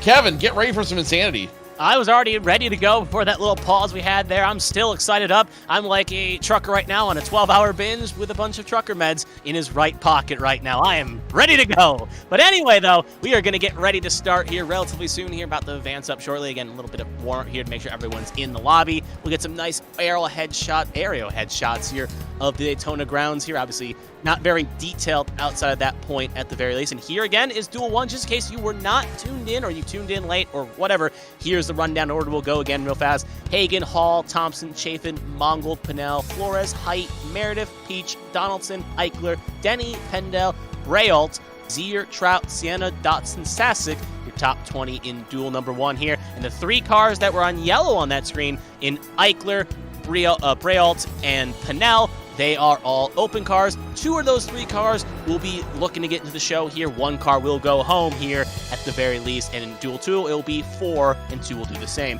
Again, if you're here again, tuning in again, Joe Cortez to my left of me, Kristina Ryan doing the directions to my right, and I am Kevin Young here as always to bring you some great HTL Cup Series action. But right now, again, some nice bank shots at the World Center Racing. Hey, if that first part gets cut out, you can't tell I got that wrong last time. Well played. See, Kevin, first rule of broadcasting is you're never wrong. And rule number 2, even if you make a mistake, never point it out. Just roll with it. It's part of the experience, really. Mm-hmm. Yeah, no, 100% at the very least, but obviously a little bit behind the curtain as we're waiting on that point. And yeah, a little throwing back, but we got the poll as well. I was talking about it at the start of before we had that little break there. Again, we got a poll in Duel number 1. It's almost half over here. It's well half over. Looks like we got about a fourth of it left. And we got, again, who will win Duel number 1. So if you're live in the Twitch chat right now, make sure you go vote in the poll right now. Selena Thompson leads the way with 27,000 Arrowhead bits, leading the way with Austin Mongold in second, with actually third with 20,000, and Other being in 22,000. The drivers you can vote for the pool: John Hagen, Dustin Hall, Selena Thompson, Marcus Chafin, Austin Mongold, Ryan Pinnell, and Caitlin Height, the first 7 cars out on position, and everyone else is in the other section. And you see Hagen lost his front clip on the car. He is the pole sitter, but more importantly, everyone seems to be sleeping on Dustin Hall. Only 10 bits of votes here, and whoever that person is could make bank if he is able to find his way to victory in Duel number 1. So the fan favorites are Selena Thompson and Austin Mongold, that's for sure. John Hagen not getting as much love, but then again, he doesn't have anything to run for. He's already locked in position number 1, so no matter what happens, even if he tears up the car, he will start position number 1 when we go Green Flag Racing next week here at Daytona, 8 o'clock Eastern, 5 o'clock Pacific. You can watch all the action live right here on ABN1. Lots of it, but again, very interesting field right here, especially considering you only have 2 Arrowhead drivers. You only have a handful of other drivers. So we talked about earlier, team dynamics is going to be very interesting as we see things work out. You know, if I am a member of one team, I'm not sure I'd necessarily want to see other teams or work with other teams to try to get them forward, because at the end of the day, I'm running this race for my qualification, not for their benefit. But there's a positive that, too. Obviously, if you are teammates with someone, obviously, again, John Hagen, obviously, with nothing to lose. Obviously, the other 2 Arrowhead open cars are in Duel 2, so not much you can really gain to help them there. But there is a benefit at the very least. Let's look at this, for example. We got Hagen, Peach, and Sienna. They're all Toyotas. They're all locked in. But then you look at the open cars. Jeremy Breaux, he's in a Ford. Caleb Eichler, they are in a Ford. They are in a Ford. And lastly, Ryan Pinnell is also in a Ford. So I was going to make some point about how if you were a Chevy, a bow tie driver, you could help the other Chevy drivers. But they're all Fords. There's not much really to gain. You're going to get 2 Fords in the show regardless, and we'll see maybe a difference in Duel 2 where that point will make sense. But to finish my point, though, is that you could see we saw brands working together. Toyotas were working with Toyotas. Chevys working with Chevys. Fords were working with Fords for the open setups they were running. So to kind of finish that point, it's a point where it's better to maybe have another Ford in the show or a Chevy in the show than rather a Toyota. So at least at the very least, if you're a driver, you're hoping to fight yourself, you're not going to help push one of those cars to victory or glory, but you may be at the very least willing to get them in the show if you can to at least help bump out the Ford numbers. Kevin Young about to take us through the field as we get ready to go with Green Flag Racing. 40 laps around this track, 12 gallons of fuel, which means we should see one pit stop out of these drivers. The question is, when do you make that stop? Yeah, you'll split the field right in half if it goes green, but obviously if you see a caution, you can maybe make it happen, you can maybe press it, but obviously we'll do all those numbers as the race goes on. John Hagan and Dustin Hall in row number 1. Again, people seem to be sleeping on Dustin Hall in the pole. We'll see what he can do. Selena Thompson, Marcus Chafin in row number 2 there. Menards in the 21. Next up, Austin Mongold and Ryan Pinnell. They're in row number 3, both A-Squared Cup Series regulars. Elias Flores and Caitlin Height. Next row, obviously Caitlin Height rocking the new number, looking to try to keep her winning ways going. Zachary Meredith and Hunter Peach in row number 5. Gary Donaldson and Caleb Eichler, second of the open cars in row number 6. Alfred Denny and Christopher Pendell in row 7. Pendell obviously the pole sitter in the charity race last week. Jeremy Breo and Lilac Sear in row number 8. Breo the third of the open cars. And DJ Trout and Carmen Sienna in row number 9. Carmen Sienna, the owner of Arrowhead Racing. And DeMonte Dotson, the rookie, and Eli Sasek, the final 8 driver last season, in row number 10. And that will be the 20 cars looking poised to try to either gain their spots, improve their spots, or maybe lose some spots, because we know everyone's going to gain something here on the high banks of Daytona, and we're going to find that out in after one pace lap here. 20 cars will take the call. One will go home as a result of this. The rest, well, they'll find out where they're going to be on the inside row for next week's race, the 500-kilometer race here in the start, the HTL Season 5 at Daytona International Speedway. Down the backstretch we go. Real quick, Eric, who do you like in this race? Personally, I don't know who Eric is, but I personally love looking at this field right now. I feel like people are sleeping on Dustin Hall. I feel like everyone's like, oh, we don't know who Dustin Hall is. Well, I think Dustin Hall is going to go out of his way to kind of show up and make this field what his point is. And I can't count out Jeremy Breo, someone that's looking for that crown victory again in the HTL Cup Series. I feel like he's someone as an open card that's going to give him that extra spark and that extra motivation to get himself in the field. And let's just not count out Carmen Sienna. Obviously, even though she's writing my checks, I feel like I at least got to give her some praise as she is looking poised. She was great in the charity race with Arrowhead, and if she could link up with John Hagan, she could definitely be a right to win this heat number 1. Lots of talent getting ready to go ahead. Green Flag Racing. Dustin Hall, the 7-time Cup winner, definitely somebody we want to watch. But again, John Hagan, everything to gain, nothing to lose, starting on the pole here tonight. Pace car will make the hard left turn down pit road, and the field will be in command of the 44 of John Hagan. 3 into the Geico restart zone we go. Green flag for the first time tonight. 40 laps starts now in heat number 1. And look at Hagan. He's got a big run out there, not to be outdone by on the outside. Dustin Hall on the outside. They are racing, and the hard racing is beginning. Yeah, right now it's racing.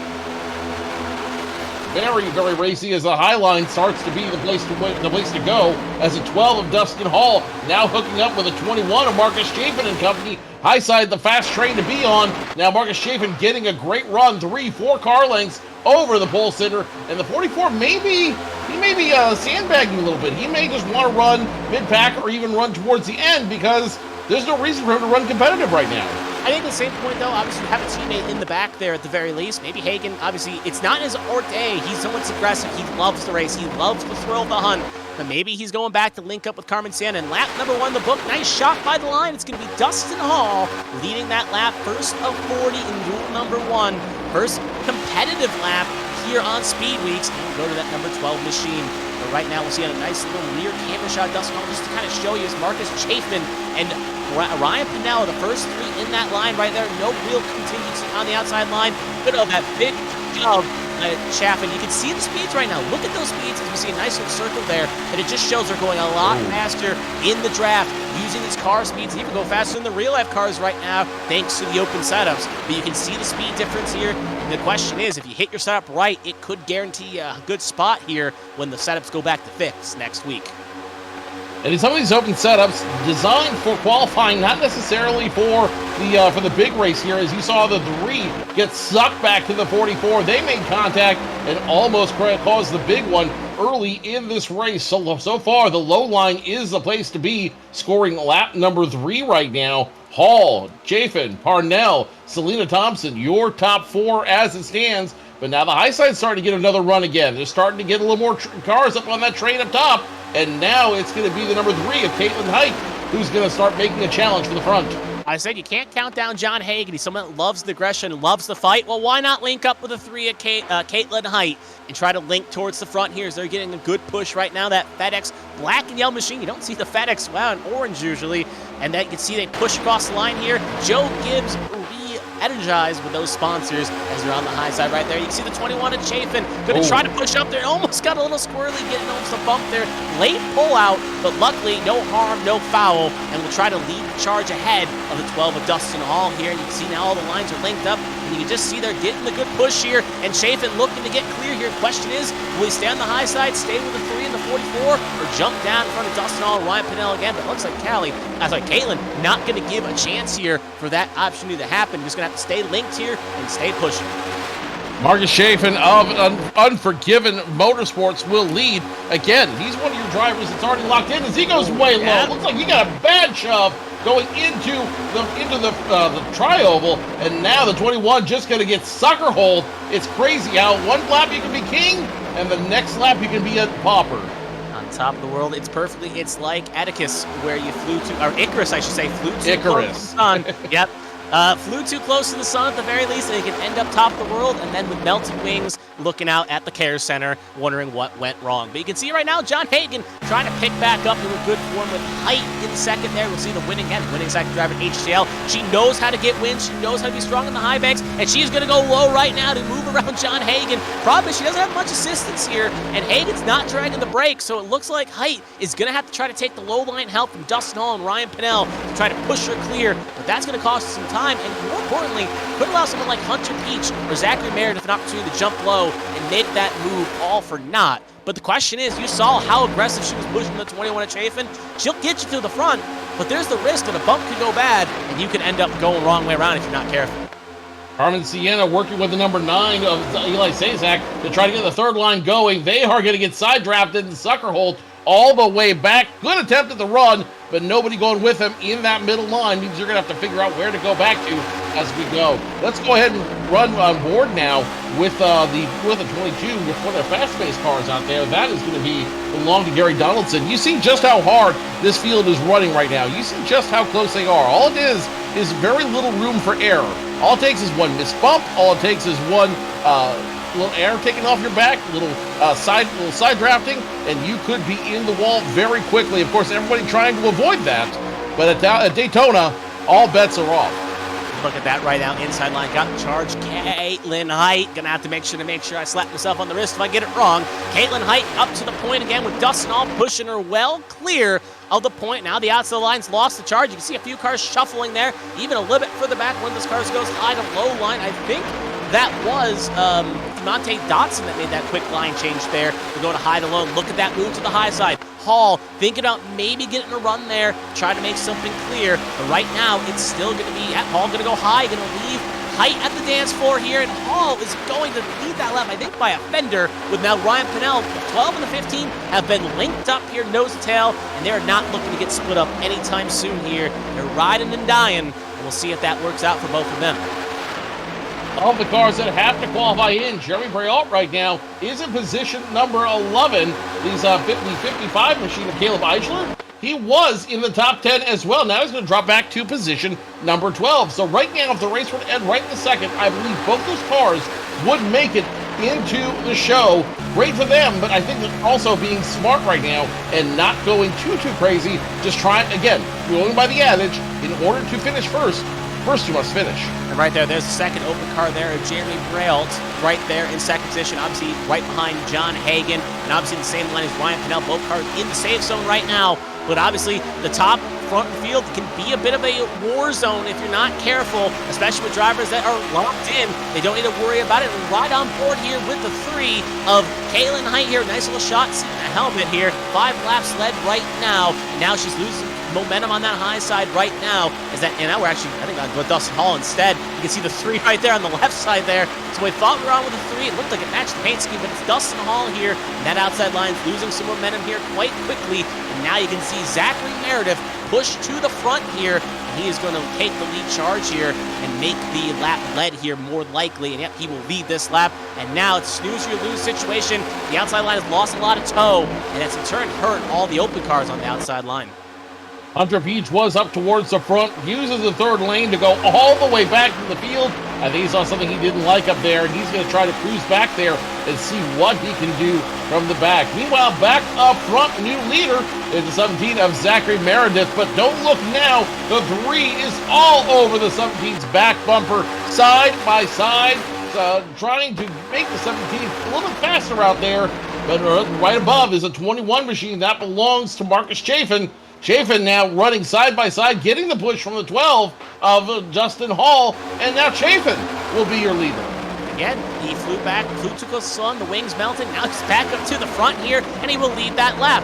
So, lap led by Chafin, and again, Hall Pinnell, very hard duo to break up here, and they are really keeping that line quite connected here. Again, it seems to be a Evan Cho situation. Outside line, they get the charge. They're doing good. Inside line, now they'll get the charge. It feels like no line can consistently hold a charge here, and that's going to be interesting to note. And when the time kind of comes here, we'll have to see how it goes and who can be the true pushers here. But right now, top 3, top 4, all clear on the outside line and the inside line. Now the 74 of Jeremy Braille in 5th is also clear as well. And look at that. Carmen Sienna, she started in almost the last row, and now she's up to 6th position, looking to be poised to link up with her teammate, John Hagan. Kevin, you got to think of this as 2 freight trains working on this field. Whoever has the most cars for the freight train, whoever has the most engines, that freight train's going to move a little bit faster, and that freight train's going to be the preferred one to get around. Now, if you can get some people organized, as Carmen Sienna's doing right here on the low side, you can charge that second train and see if you can challenge them for the lead. But really, it's a matter of how many people do you have pushing behind you, and how many are willing to work with you to get up front so they can have their shot at winning this race.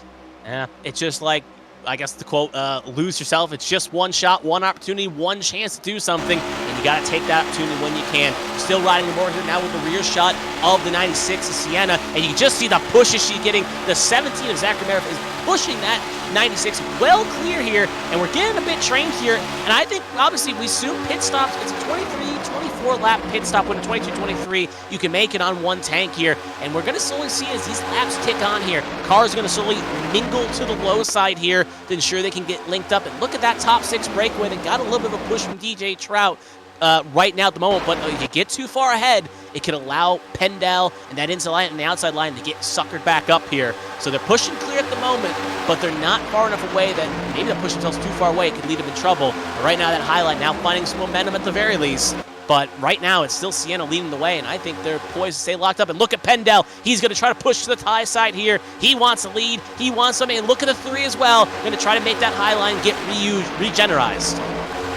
Carmen Sienna continues to lead, trying to hold off 2 different lines of racing, as now the 3 and 94 get connected, and they're going to make a charge for the lead. Interesting dynamic here, though, with Carmen Sienna. If Carmen's able to stay up front, and she is able to win this race, that would put her directly behind her teammate, the sub-44 of John Hagan.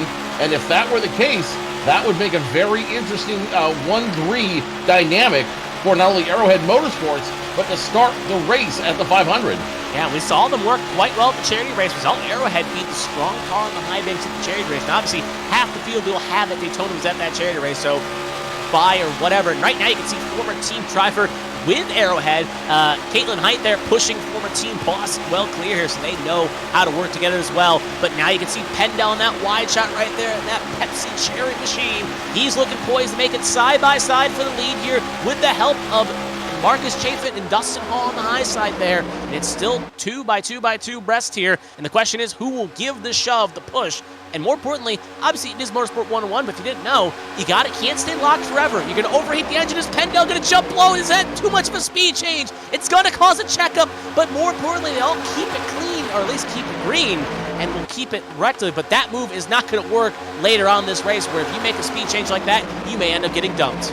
94 now creating a lot of problems. Everybody going wide, 2 wide, 3 wide. Here through the tri-oval, the 94 hit the apron coming into the tri-oval, and that is going to cause some problems. Big accident now around the 94. 4 cars involved, 5 cars involved. The 94 Pendel, the 93 of Trout, Eli Sasek, the 9, the 91 of Margold, the 20 of Hunter Peach, and I believe one more car is involved in that. That might be the 91 of Austin Mongold. Yep, it looks like Zier was also involved as well in that incident. You can see her right there in that pink 50 machine in that situation. Obviously, we'll take a look at what happened when we get a pull in the replay. You look at DJ Trout, front clip torn off, 94 a bit torn up. 2 cars have a fast repair, but you can see it right there happen. The 3 kind of on the apron there. Doesn't really play much of a factor. You can see the 94 and the 17. We'll see what happens. Oh, it was a bump on the corner panel, but then it keeps it straight. But oh, it was behind. Trout hooked the 17 just a bit there, got it squirrely, and then got right into the 94, and that basically set anyone on the high side on a death wish, as there was nowhere for the 9 of Sasek to go there. 91, good braking, but going to get some minor damage too, and then the 50, minding her own business, gets hooked. So we're going to take another look at a replay here as well, and I'll let you take care of this one, Joe. What do you see? Well, again, it really also, if you really want to break it down, it starts around the 94. After the 94 of Merida, or sorry, the 94 of Pendel flipped the apron, that started a chain reaction down the field, and unfortunately between the 17 and the 93 behind them, nowhere to go for those 2 cars creates, and that chain reaction we saw creates a bigger issue. So now you have 4 cars who absolutely need a quick repair, 2 that could benefit from it. The good news for everybody is, though, we're about at the halfway point, so this is exactly where you wanted to see the yellow flag come out anyways, because now we all get a free stop to refill the tanks and get back to racing. Question is, can they make it? We'll do those numbers in a second, but one more quick replay there. You can see Sasek nowhere to go on that point. He ran it hard into the back, and it's been a bad speed week so far for that 9. The 91 there, also really high pinch in the side. I think it's Austin Mongold. Again, just gets a little clip of there. The 20, though, good on the brakes at the very least. Does not hit anything, does not get hit by anyone, and he will relatively avoid everything there, so a good run by them. But yeah, torn up. More importantly, no open cars were involved in that incident, so all 3 still running relatively clean. And the dream's alive for 2 of them to try to make it into the show in a couple weeks' time. But pit lane, a very crowded place. More importantly, we know a fuel run is about 22, 21, 23 laps, give or take. And you see Hagan miss his box. That's going to cost us some time as the race off pit lane concludes with Chafin, Hall, Sienna, top 3 off pit lane. But there is that concern of fuel at the very least that they could make it. It looks poised they could, but there could be a little saving needed if they need to make it, especially if a green-white checker gets triggered. Very interesting move by all of your leaders right there. None of them elected to take tires. It was a gas-only stop for all the drivers. Now, I get that. That makes perfect sense. This is a track where you do not need to worry about tire wear.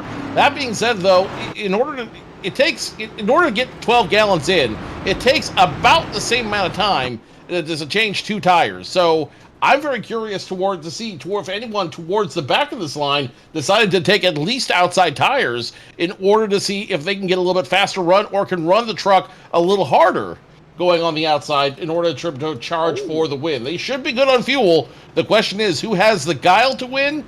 And more importantly, who has the best equipment? I don't want to kind of put a point here, but I'm just looking to see something happen here on Incident of Exit here. Caleb Eichler stopped on the racing surface. Obviously, they are one of the open cars here and had to jump the pit lane. Currently sitting on pit lane right now. Not 100% what caused the incident there. But Caleb Eichler right now is an open car sitting on pit lane. Gonna probably lose a lap here at the very least. There you can see right there, the 55. So that is interesting to kind of put on perspective right now, if it's a technical issue, a wheel issue, it probably wasn't damage. Maybe it was a fueling issue, who knows? But right now the 55 is stationary, and that's the lonesome feeling you can feel right there for the virtual driver, sitting in the darkness, just hoping whatever the problem is can be rectified. As the field goes around here, they will not be able to get out in time. They will lose a lap, and that is a sigh of relief, though, for both the 74 and the 15 of Braille and Pinnell, as they will get kind of a breather here. Now the question is, I still got to finish, but they'll at least have that 1 lap advantage over that 55. Ooh, a few extra More cars drivers coming in again. It looks like they're going to top off with some fuel. Selena Thompson going to top off. Hunter Peach going to top off. The 17 is Zachary Meredith West, and a long time penalty.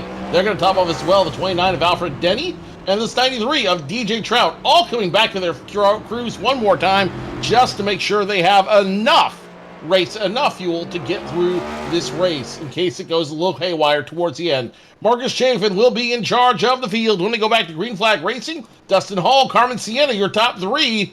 I think business is about to pick up, Kevin. Yeah, we'll see it right there. Obviously, the cars that came in hoping for a Gruen check at the top off there. Obviously, you can see right there some limited messaging for those drivers. They need to get all the Sunoco fuel they can in these cars to make it to the finish line. So we'll have to see how it plays right there. One more thing also report, listening to radio communications, Christopher Pendow is dealing with a bit of radio communication issues as well. Obviously, he's locked in, but there's some concern if you can't hear other drivers report things, it could be a bit of a problem. We'll take a nice little track fact while we got this time at the cooldown section. Obviously, if you didn't know, Lake Lloyd, located in the backstretch, you can see right here in this little shot right here, it is a man-made lake, and the reason why it's a man-made lake is that they dug out the inside in the infield to make the 31-degree banking on the turns here, and then decided, let's just fill it with water, and we'll make it a man-made lake. So that is how Lake Lloyd was created. It's a very pretty lake. I've been there personally, seen it on the banks. It's very fun to stand around and watch in a 24-hour Rolex race. But we are going to get ready to go here. Still no sign that 55 leaving the pit box here. Looks like they could lose another lap here, but it's going to be Chafin, Hall on the front row here, with Chafin having the control at the restart zone. Into the tri-oval they go. Marcus Chafin will have control at the Geico restart zone. Pace car makes a hard left turn down on pit road, and Marcus Chafin about to put out the piss of this field as he gets a great run. Carmen Sienna immediately behind him. Dustin Hall, though, not a great run. Looks like he might have spun the tires. Now trying to catch up with the help of the 74 and the 3. Yeah, and right now, again, with that open point of obviously the one other open car in the pit lane, still no sign of moving. Now, what do you do if you're Braille, and what do you do if you're Pinnell? If you wreck and that 55 gets back on track, you could be in a bad spot. You could be in a tough spot there where you may make the show. But obviously, it's in the racer's best interest to do that, so they're not going to do it because racers' main mindset, win the race, be aggressive. You don't get happiness in points by being safe, even though sometimes that's counterintuitive. But in their minds, you go out for the checkered flag, and you're not going to take the easy way in. And right now, it's Chafin, Hall, and Braille. Braille, yeah, top 3 right there. Sienna, obviously nowhere to go there on that low side, but she's going to slowly get chewed up here. So now we've hit 20 to go. And now the question, like I said, what's the fuel concerns for those cars that came in earlier? Can they make it? Can they not? But we'll see Sienna not really looking at the fuel measures right now. She wants to get to the front with the help of Ryan Pinnell pushing her, trying to get her clear on that inside line. That line has more trains on the low side, so the engines up high are going to continue to keep the advantage. About 4 car lengths between your leader and Carmen Sienna down there. If they can get a little bit more help, if they can get some more pushing down on that low side, then we might see a challenge for the lead. Meanwhile, Marcus Chafin happy to lead some laps. Dustin Hall all over the back bumper, and they're going to keep at least 2 car lengths on the low line. Yeah, right now you can see it's still looking a little bit further back here. It's getting pretty racy. You can see a third line forming there. Middle line with Zier leading that charge in that low line. You can see right there in that pink 50 machine. And you can say right now she's playing a bit concerned. We don't know if she burned a fast repair. We know Eli Sasek did, but they're locked in the show. They don't need to worry. We're riding on board here with Zier. You can see this is the sketchy part. When I run fixed races, when I run the weekly sessions, it's always scary to be in the middle section. We've got cars to the left, cars to the right, or I guess jokers to the left and clowns to the right, and it just feels like a point where you just feel like a passenger at some point. You just got to hope that the car behind you is ready to link up, push you clear. But right now, Zier has an open hole. We'll see if she takes it or if she likes the middle lane. Looks like she'll stay linked up. They're 4 wide right now. 4 wide height. Hagen, they touch the wall. Zier kind of give a little shove. They keep it pointed all in the right direction, though, but Hagen may have a goose egg on that right side. And that's why you never want to be stuck in the middle with you, because that only leads to bad things. You can get pinched around, you can get sucker holed in the side draft, and that is why you want to try to avoid that black hole, the chili dog hole in the middle right there, because it leads to bad things every single time. Highline still the place to be. Chafin, Hall, Moreau, Height, and and Lilac Deer, your top 5. Now here comes the low line once again, but not enough cars defecting the low line. We're going to take a look at a replay here about what exactly happened in that incident here. So we're going to pop it up right there. You're going to see the incident here. Keep an eye on that FedEx 3 machine and Zier in the pink 50 machine. You're going to see it splits up here. Hagen goes around the high side. At that point, nowhere for Height to go. Height just has to hope that she can get through it, and obviously, luckily she did. Hagen ends up getting the worst of it, but we're going to go back live here. At that point, you can see right there, Chafin, almost got a bad bump there by Hall there, and you can see just up the road there, that's the 55 of Caleb Eichler. Right there, obviously 1 down at the moment, about to go 2 down here, just going to try to link up with the pack. Right now, they're going to need a Hail Mary to try to get towards the front here and make something happen. So right now, 2 down, going to need at least one of those other open cars to have a bad day in the next 17 laps if they want to make the show. But right up at front, though, you can see right there, Braille going to try to take the low line here and try to get towards the front. And look who's down low, the 74 of Braille and the 44 of John Hagen trying to lead teammate Carmen Sienna to the promised land. The 44 and 74 linked up, and now the 96 coming along for the ride. This is the first real challenge the 21 of Marcus Chafin has had, as we have a new leader. One of the winner go home cars, the 74 of the 74 machine that belongs to Braille. He's going to go up front, and he's going to lead a lap. I said it was someone you couldn't count out. When we're talking before we're going the pace lap on predictions, he's someone you can't count out. He finds a way. He can maybe see the air at the very least. He finds a way to get towards the front and knows how to get towards the charge here to make something happen. But something else I want to know here, you can see a second pack there, about 4 cars back. Oh, that thought car's wrecking in the back there. It looks like it's going to be a yellow flag here. It looks like it was the 9 of Eli Sasek and their teammate in question also involved for focus. And then I was saying about that second pack, they were coming in, and the 17 was in that pack, and he'll end up getting piled in as well. So Sasek, two cautions this race, involved in both, along with the 91 Austin Mongold. So both teammates right now at the very least for Ascent Racing, both having a bit of a poor night here as we take a look at the replay. That is going to make for an awkward paddock tonight. You see it starts around the 9 and the 91. The 9 and 91 just have a miscommunication. They bump. That sends a 9 up into, I believe, that is a 20. That's the 29 of Alfred Denny, and that's going to bring those cars around. 4 cars involved in this situation. Let's run on board now with Meredith just to see exactly what happened there and see how it all played out from their perspective. I was pointing out here, they're going to watch this pack here. They went in the second pack here. I was wondering if they were trying to maybe make the fuel economy work, trying to get the number here, maybe saving, maybe just got stuck behind with some other damaged cars and lost touch in the draft. But you can see right there, trying on the brakes here, get low, trying to predict it here, and he guessed wrong, went through the wrong hole here, and ends up hitting the wall a little bit there. Could have been a lot worse, though, for the 17, but the bad juju from last season, he was obviously the champion of Season 2, was looking to try to repeat, got in a championship slump, and right now it's still not going good for the 17. You can see the Buffalo Bills inspired fire suit, and he'll have to try to pick himself up and dust himself off. But for Ascent, right now, it's been a rough afternoon for both those drivers in that team. 2 wrecks, both involved. And for the newcomer, Austin Mongold, right now, you're going to feel a little bit of pressure right now, at the very least, filling in for that team, as obviously you've been in 2 incidents for this team. But obviously, still a long season, as pit road is a bit of a crowded place here, as about 11th on down all pit in, but the top 10 stay out. So these cars coming in right now, they'll have the fuel to make it. There's no fuel concerns for them. They can take fuel, tires, what have you. They will be good to go. As for the top 10, though, they'll save some under pressure, some under caution here. They should be able to make these extra caution laps, but they may not be comfortably comfortable. Well, the good news is when you're running under caution, you're using nearly as much fuel. And if they have to, they can always turn off the car and coast it to try to save as much fuel as they can, go on the apron if they have to, in order to try and get as much as they can out of these cars. So now you're rolling the dice a little bit. Now you're figuring out, what do I really have and how much am I willing to gamble in order to win this race? Your top 10, they think they're comfortable. They're a place to win it all. The back group, the back half of this race, they're going to try to play a little bit more conservative. They're going to say, okay, if we know we have enough fuel and maybe a little bit of tires, we can work our way up there faster and leave these guys behind. When we go back to Green Flag Racing, too, we'll have about 10 laps to go, plus or minus, so that will also play into effect.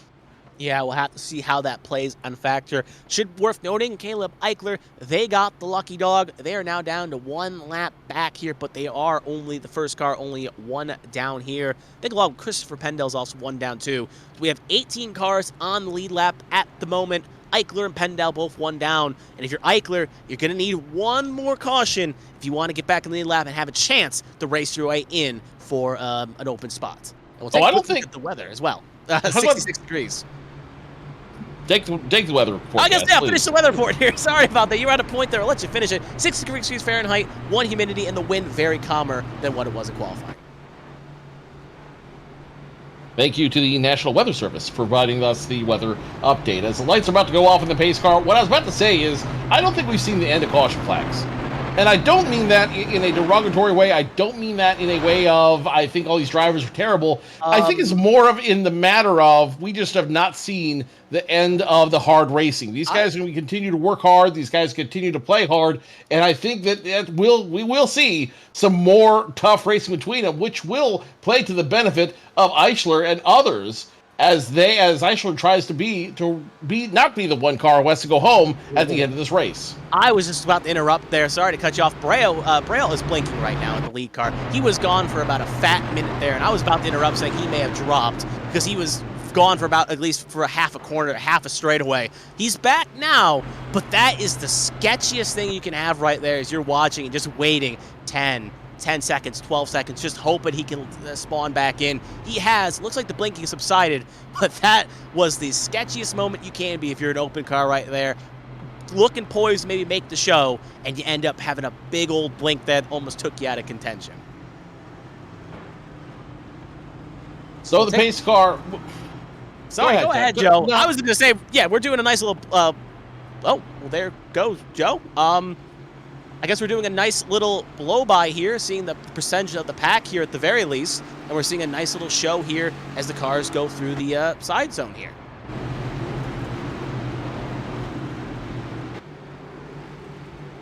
So the pace car will continue to lead them around turns 3 and 4. When we get back to green flag racing, it'll be Jeremy Braille who will be in charge of the field position number 1. John Hagan on the outside position number 2. The Arrowhead teammates of Hagan and Carmen Sienna will start catty corner to one another. It'll be Marcus Chafin in 4th, and Dustin Hall, the dark horse, will be position number 5.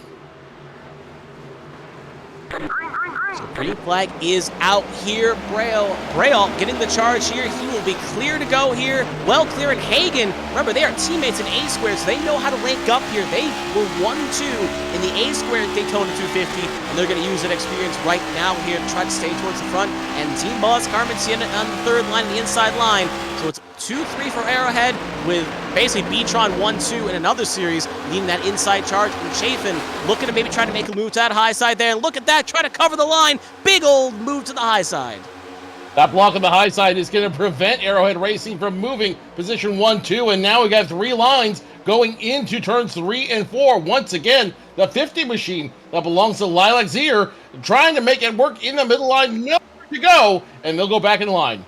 Look at Elias Flores there. Again, bit of a struggle for the Ascent racers here as they have hit the wall there. They are going to lose the draft here and not going to be able to pop back up here. So all 3 cars in this heat, all Ascent racing, all bit of a poor afternoon right now. But luckily, all 3 cars in the show. But with 11 to go here, you can see right there, see you're trying to make that middle line work again. Getting a good push there by 31 of Dodson trying to get to the clear. And you can see, though, she's a bit shaky. Oh, look at that right there. Cars have to take a face action.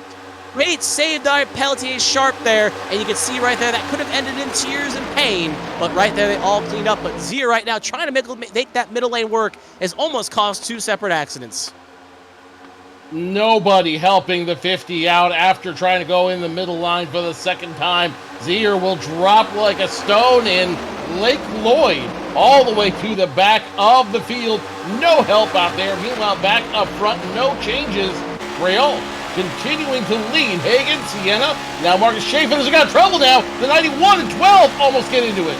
Yeah, Trout just hit the wall there, gave it a big old smack there, but luckily keeps it with the pack there at the very least. You can see, again, this is crunch time. Even though this is duel one, this is where it's getting racy. This is where it's going aggressive. And if I'm right now, I'm Brian Pennell right now, I'm thinking maybe I check out because you're currently on the lead lap. Your main rival is currently one down as we're riding on board here with one of the cars on the inside line. It looks like it's Thompson right now, seeing Thompson in the 27 Menards car. But if I'm right now an open car, obviously Breo's leading the ways, but if I'm Pennell, I may be checking out here. I don't need this. I need to make sure I get into the show, and if we don't get another caution, that is poised to be looking in the right direction of the positivities. But on the other side of that, if another caution flag comes out, Caleb Eichler gets back on the lead lap, and then where are you left?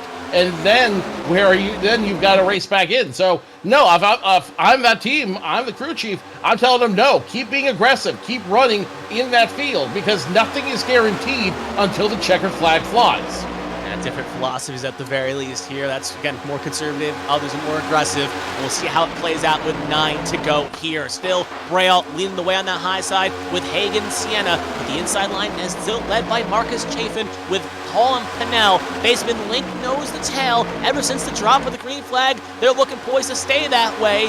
Come the high water or the revolution at the very least to make something occur. But with 8 to go here, now the question raises, if you're someone in the back right now who's actually riding aboard here with Marcus Chafin, you can see DJ Trout trying to sneak around that high side there for 5th position. But if you're someone in the back, I've always said this in the plate races, I even said it last week, I was about to bring it up here, I'll bring it back up next week. There's that point in the back of your mind, you have to know what time you want to go towards the front, and at what point do you think that's the range to go. And if you're someone a little bit further back, like Dotson, Thompson, Zier, you have to eventually make that decision to go to the front because we're still now riding on board here with the 21 and Marcus Chafin with next to the little bumper camera to show what's expected. They are 3 wide right there in that position. You can see the 9 to Sasek not allowing bad luck to hold him down. He's looking to try to get points. So the front gets turned. Commentator's curse as we see a bunch of cars take evasive action and the yellow flag has been called. Sasek is now 3 for 3 on cautions.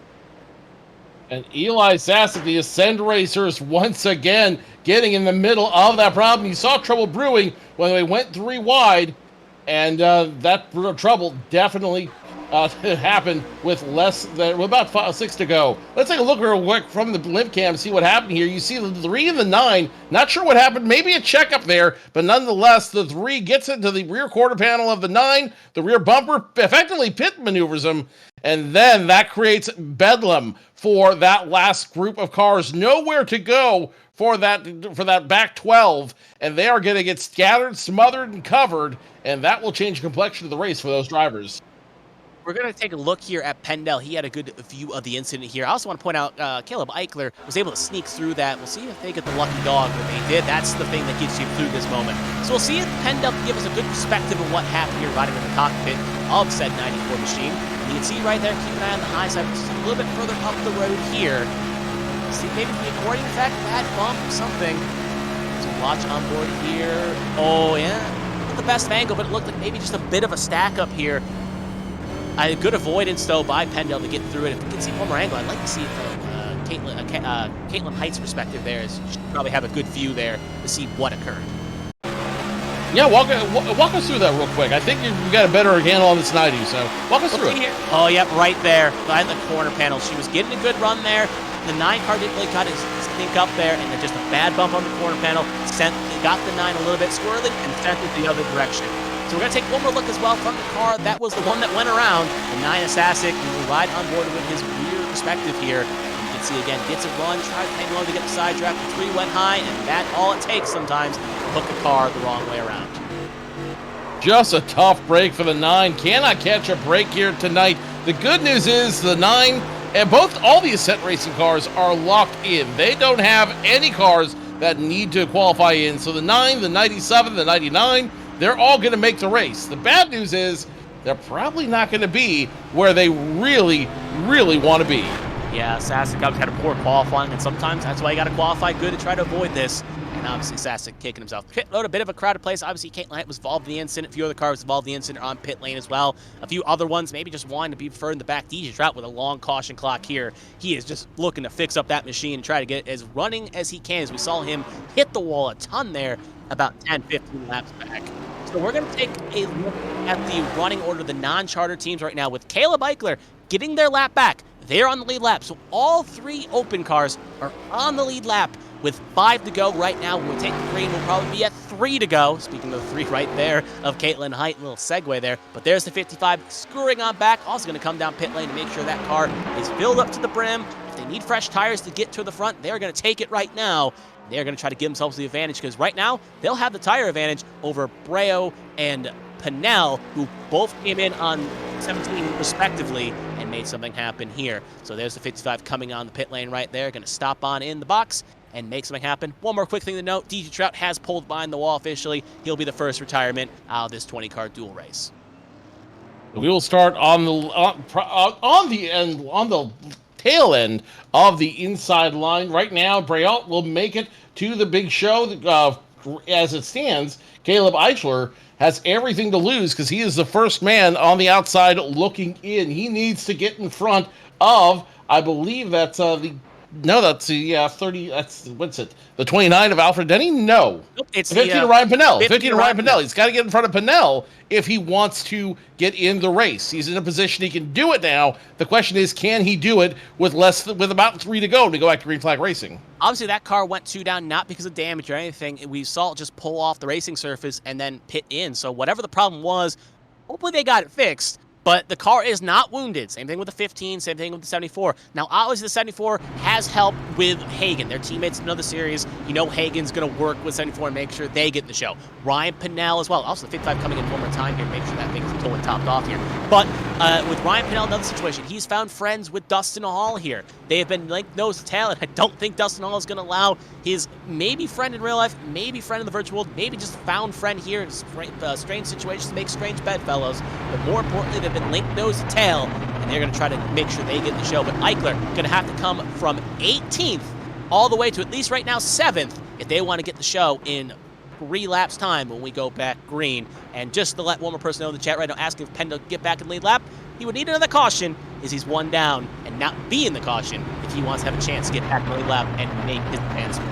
So we're going to take a quick look at a graphic. The show, there's been 3 cautions as the over and under, I think, was probably lower than that, but not 100%, but 3 cautions today. Lights are off on the pace car. We're on the back stretch here. Less than a half lap to go. It will be Jeremy Braille once again in charge of the field. John Hagan, Carmen Sienna, your top 3. Austin Mongold, Hunter Peach, your top 5.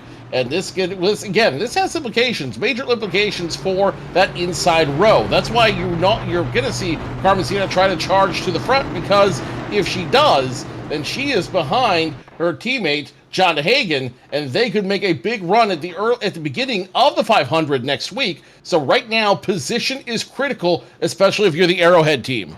Throw out a counterintuitive. I think Sienna's going to kind of lay off just a little bit on that inside line there, allow Hagan to drop low, and then make something happen here, because it makes more sense, like we saw in the previous restart, for Sienna to back it up, allow Hagan in, and try to get clear on the inside line to make something happen. But we'll have to see how it happens. So riding aboard the pace car, it's going to take the lonesome trip down pit lane, and it's going to be 3 laps, roughly about 7.5 miles, separating these drivers from destiny. Green flag is in the air, and away we go. And like I said, Sienna drops the brake, allows Hagan in, and we'll see if Sienna and Hagan can maybe overtake that 74.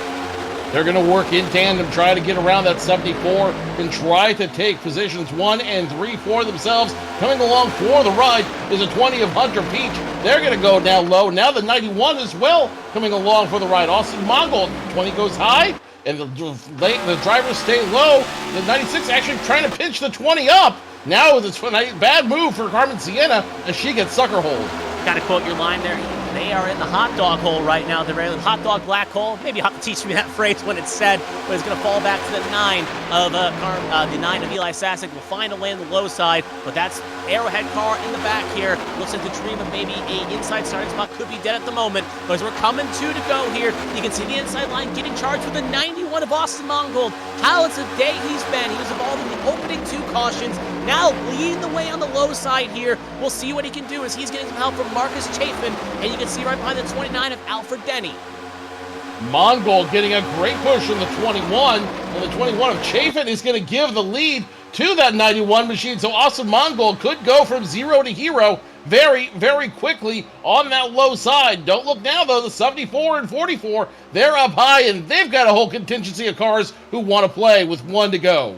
Looking in the back there, you can see Zier trying to make a third line happen, but I think it's going to be a little too late here. I'm also keeping an eye on the open cars here as we're ready to take the white flag lap. Right now, the car out at the moment is Caleb Eichler.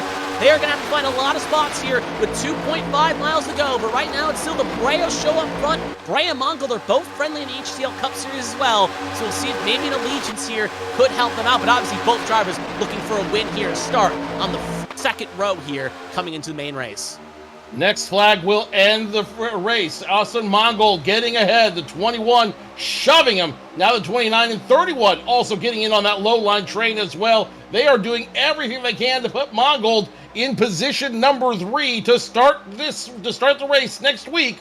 But it might happen actually as they come around turn 4 for the final time.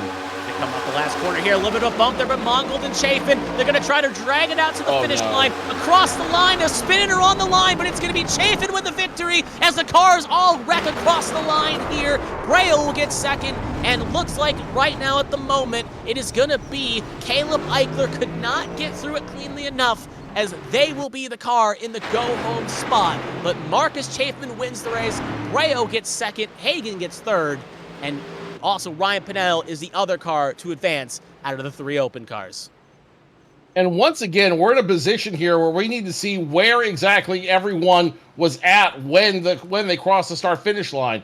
Unlike last week, where we saw a driver elect to go below that double yellow line, I believe the 29 was forced down, or 31 was forced down there by the ensuing chaos. So the 31 of DeMonte Dotson may keep his spot, but well, of course, everything's unofficial. We'll have to see exactly what happens when it's all over said and done. I think we're going to replay what happened here on the chaos coming to the finish here. You can see right there, Chafin. Oh, a little bit of a bad bump there by Denny, but that doesn't play effect. Oh, Hagen. Hagen got hooked on the 20's nose there, and that caused a catastrophe across the line there. But it was so close to the finish line that every other car really just kind of stayed in line and across the line. So no car really, and look at that car flipping there. That's the 29 Alfred Denny in the catch fence. Reminds me of Austin Dillon in 2014, but luckily in the virtual world, the catch fence does not get torn. Alfred Denny's obviously all right since, again, it is the virtual world. But big old lick. Love to see an onboard shot of that. We'll take another look here as well. Looks like we're following the 31 here. Let's see if Daytona. We're going to see here from Alfred Denny now. Let's see his wild ride. Good run there, good push up there, trying to hold the low line, just the tap there at this point, just the pass, just hang down the foot, trying to keep the foot down. There's a little shunt there by Dustin Hall at that point. Yeah, look at him barely. He lands on top of Dustin Hall there. Let's go on board with Hall next real quick. Kevin, why don't you walk us through that one? Yeah, good perspective there as well there. And you can see right there, Dustin Hall again was actually following Chafin here, it looks at the moment. Now we're on Dustin Hall, and you can see right there, splits the middle, gets it perfect, gets a few extra spots, and his reward for doing that is to get topped by the 29 of Alfred Denny there. So, ends up gaining spots, gonna improve his position for the main race. For that, it looks like we get one perspective. One more perspective on the 96 of Carmen. Sienna dropping back through the field when there was no support for her to go through. And you can see in front of her nothing but chaos, nothing but insanity in front of her. Able to cross the start-finish line cleanly, but that's where the cleanliness ends as she gets smashed around, and that'll end her night. The good news is, though, she will finish position number 12, which will put her squarely in a great position on the inside line. Yeah, that's going to be a positive game. We saw her get sucker hold late on there, so a good recovery drive for her to get at least up to 12th. But obviously, she was a little bit further up here. But as you see across the line, the finish line, nice little slow-mo cam. You can see right there, no real contingency argument who won this one. It was Chafin that takes the win here. Marcus Chafin with Breo and Hagen taking the top 3. And just again, how chaotic it can be. And right here, keeping on the catch fence right there. Denny comes back down and almost gets a perfect 10 right on Dustin Hall. One last replay for posterity's sake, and you see just how tough the racing is coming to the last lap, last of the start-finish line. Everybody wants to win this race. Everybody wants to be number 1, and that bunches everybody up, takes the 29 for a ride, and that is going to be how she finishes. That's all she wrote, folks.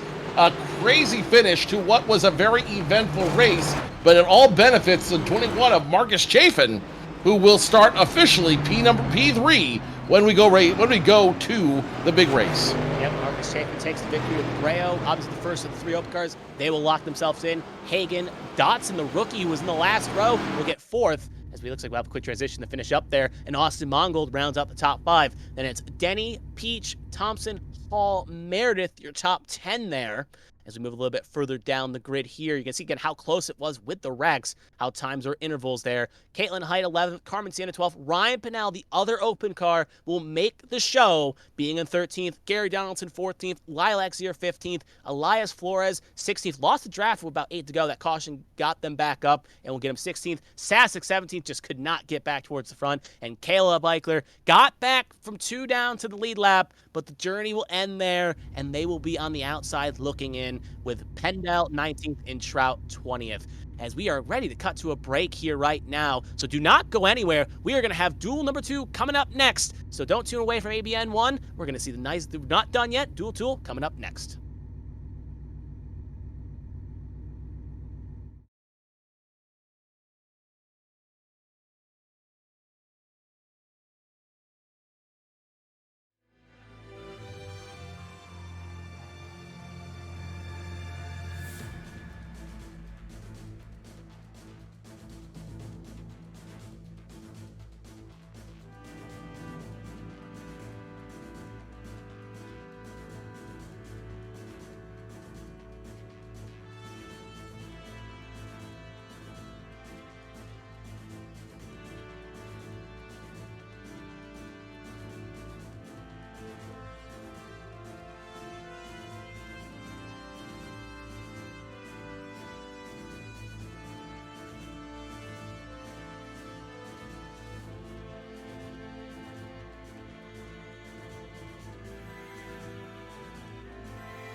Duel number 1 is in the books. Now let's get ready to reset it one more time and set the outer line for the Daytona 500 next week. Before we do that, let's go down to Kevin Young, who's got our winner from Duel number 1 standing by. Well, I am here with the race winner last week. Obviously, they don't allow us in the victory lane here since it isn't the main race, but at least, at the very least, they allow us to talk in the garages. And I'm here with the driver, Marcus Chafin, who only got 1% of the poll to vote for him. Well, that 1% takes home a big jackpot thanks to our winner of the first duel. Marcus, how are you doing right now? I'm doing great, Kevin. I appreciate it. Awesome broadcast, by the way, guys. That was a phenomenal race. Been a great start to the Speed Weeks altogether for Tombstone / Unforgiven Motorsports. I appreciate Blake for bringing me back on board. It's been a few seasons. Definitely a change of scenery, but it's refreshing to say the least. Well, continuing on with the thoughts, obviously that race was very chaotic. You were up towards the front the whole race here. So kind of tell us how the pack was up there towards the front. You obviously got a bad bump early from Caitlin Height that kind of set you back, and then you were up down. So how was the excitement out there? Did you get your fill of excitement? I absolutely did. Matter of fact, coming across the line, I caught a cramp in the bottom of my left foot and in my calf, so the celebration was a little wonky. But no, the pack was really dicey. You could tell everybody was kind of filling themselves out to get going there. I think the bump from Caitlin was just a matter of not really having a lot of drafting practice. We didn't do a whole lot during practice session itself. It seemed like a lot of single car runs. But as everybody started getting comfortable with each other, you could see the diciness start to pop in. I believe my spotter even called out 4 wide at one point. So the last 15 laps, we were just white knuckling it, and I don't think I lifted at all. I personally didn't see you lift either as well, and yet obviously it worked quite nicely. You went high-low, and it definitely paid off the great victory. Moving onward down the line, obviously, with some of your teammates in this race, obviously you said Blake Henderson, he is in duel number 2 right now. So how do you feel about seeing duel number 2 from the spot lines? I think you maybe even said you were spotting. So how do you feel about duel 2 right now and your teammates in this race? I think you're going to see more of what you saw in Duel 1. This Tombstone and Unforgiven team seems to work really good together. It shows from the time and effort we put in the off-season working together as a group to get to know each other. Blake's a hell of a team captain. So I think that he'll pull that group together, and you'll see something very similar. And lastly, before we get ready to let you go here and get ready for Duel 2, as is ABN tradition, and you want to thank family, friends, sponsors, whatever, the floor is yours. Take it away. I want to shout out to my boys in the 173rd Airborne, 293rd MP Company. I love you guys. Appreciate it. That's about it, man. Alrighty, well, obviously you'll be starting in row number 2 on the inside next week, and maybe we talk to you next week, maybe with a big old trophy in your back pocket. But you take well, Marcus, and we're going to get Duel 2 underway. Appreciate it, Joe. Have a great call. And that will be that, and I'll send it right back up to Joe as I will head my way back up to the virtual booth. Getting ready to start duel number 2 here at Daytona International Speedway. Another 20 drivers are going to make it through and try to make it into the race. Now, unlike the other race, we're going to have 4 of the winner go home drivers come in. So we will say goodbye to 2 drivers here in this race. This duel will see Lily Patelia Sharp, Bobby Bowers, Joshua Sousey, Zachary Appleson, Blake Henderson, Matt Boone, Callie Height, Byron Jones, Josh Arnold, Tommy Reynolds, Bianca Constantinu, Dean Clavette, Leolie Frazier, Chad Swathwart, Josh Gaiman, Seth Wensing, Jonathan Adams, DJ Anderson, Richard Odie, and William Britton take the green flag for this field of 20. And again, those drivers in yellow, they're the ones who have to qualify ahead to get into the show. Yeah, and right now, again, this is kind of the point in perspective where you saw different drivers and different teams, and we'll go over all that in a short term here, but I think we're going to get the starting lineups here ready to go here just in a second. So obviously on the front row, it is going to be Lily Pelletier Sharp leading the way with Bobby Blowers, one of those open cars on the outside. That will be row number 1. Sosi and Apperson, Joshua Sosi and Jack Apperson, obviously Sosi defending winner, he'll be in row number 2. Blake Henderson and Matthew Boone in row 3. Blake Henderson obviously got the teammate winning race 1, heat 1, he's going to try to join join. They'll be in row 3. Callie Height and Byron Jones, row 4. Byron Jones trying to qualify the car for a good spot for Pacey Wygant next week in the thing. Josh Arnold and Tommy Reynolds in row 5. Reynolds, another one of those open cars, looking to try to get his way into the show. Bianca Constantinu and Dean Clavitt, Canada's own Dean Clavitt, in row number 6. Lily Frazier and Chad Swatsworth, teammates for Arrowhead, in row number 7. Josh Gaiman and Seth Wansing in row number 8, both HTL Cup Series regulars. They'll be in row 8. Row 9, Jonathan Adams, another one of those open cars with DJ Anderson to his outside. And moving on to the last row here, Richard Odie and William Britton, the last of the open cars, will be starting in P20 in row number 10. So just like last race, I'm going to ask you real quick, who do you like in this race, Kevin? A lot of great drivers we've seen who have the opportunity to win here. Who would you like? Who is your favorite right now to pick up the win? Well, if I had to think of a couple real off the top of my head here, I'll list off the 3 ones to watch for right now. First of all, I'm looking at the top head. You can't count out the defending winner and the defending champion, Joshua Sosi. He's definitely going to be a strong choice to kind of repeat there.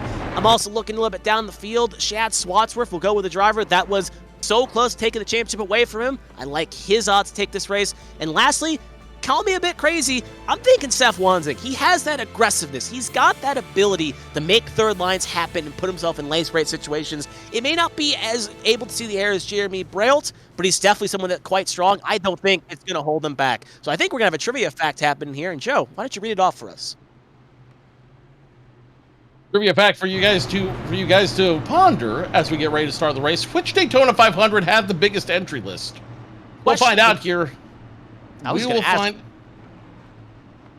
ask right there, is that about real life or in HTL? It's a real life one. That's real life. Yes, that is real life. Which Daytona, which do you think it was? I feel like it's got to be obviously open cars, forward the Field Filter Series and all that. Maybe. I think it's also going to be something in the 70s and 60s. So I think we're going to way back in 1983 with 82 cars. Oh boy, trying to get into that field would have been oh so troublesome. A little bit different weather for this race, 66 degrees on the track, so it is going to make it a little more slick. The haze in the air and the light wind is going to make the track a little more slick, a little more difficult, and these drivers are going to have a lot of challenge out here as we go green flag racing. It will be Pelletier, Sharp, up front, Bowers, number 2, and a lot of drivers now jockeying for position, trying to figure out what their cars can do in this slower, slicker track.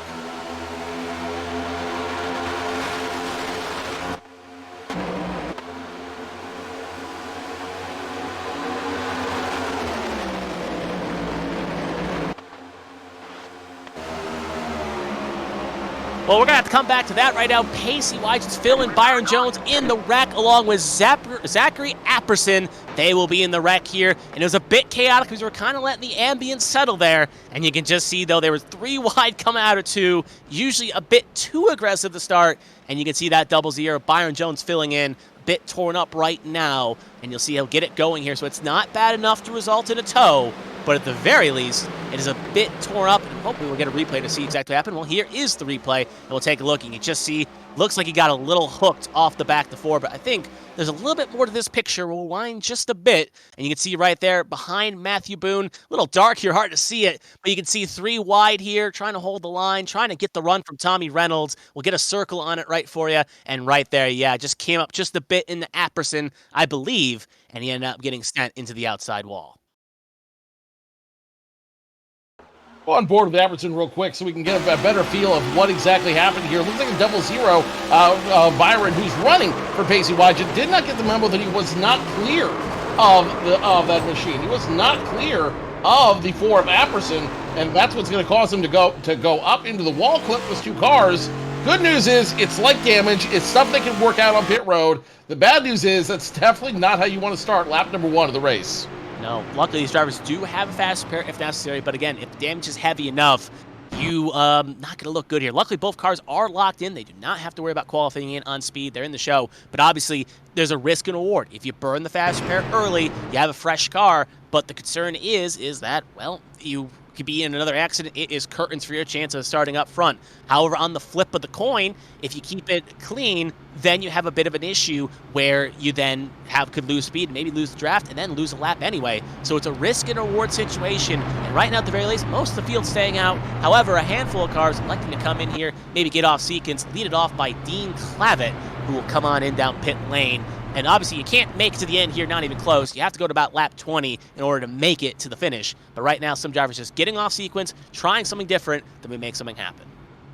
Those drivers could also be going back towards the end of the field. They could be worried that, all right, if it's going to get this racy early, if we're going to see them going 3 wide this fast in the race, maybe it's better that I go towards the back and work my way get back up front. This gives me plenty of time to react to an accident. This gives me plenty of time to check out what's going on out there. And at the end of the race, I can have a better start qualifying run if I slowly work my way up through the field as opposed to trying to be number 1 right now and getting involved in a big accident.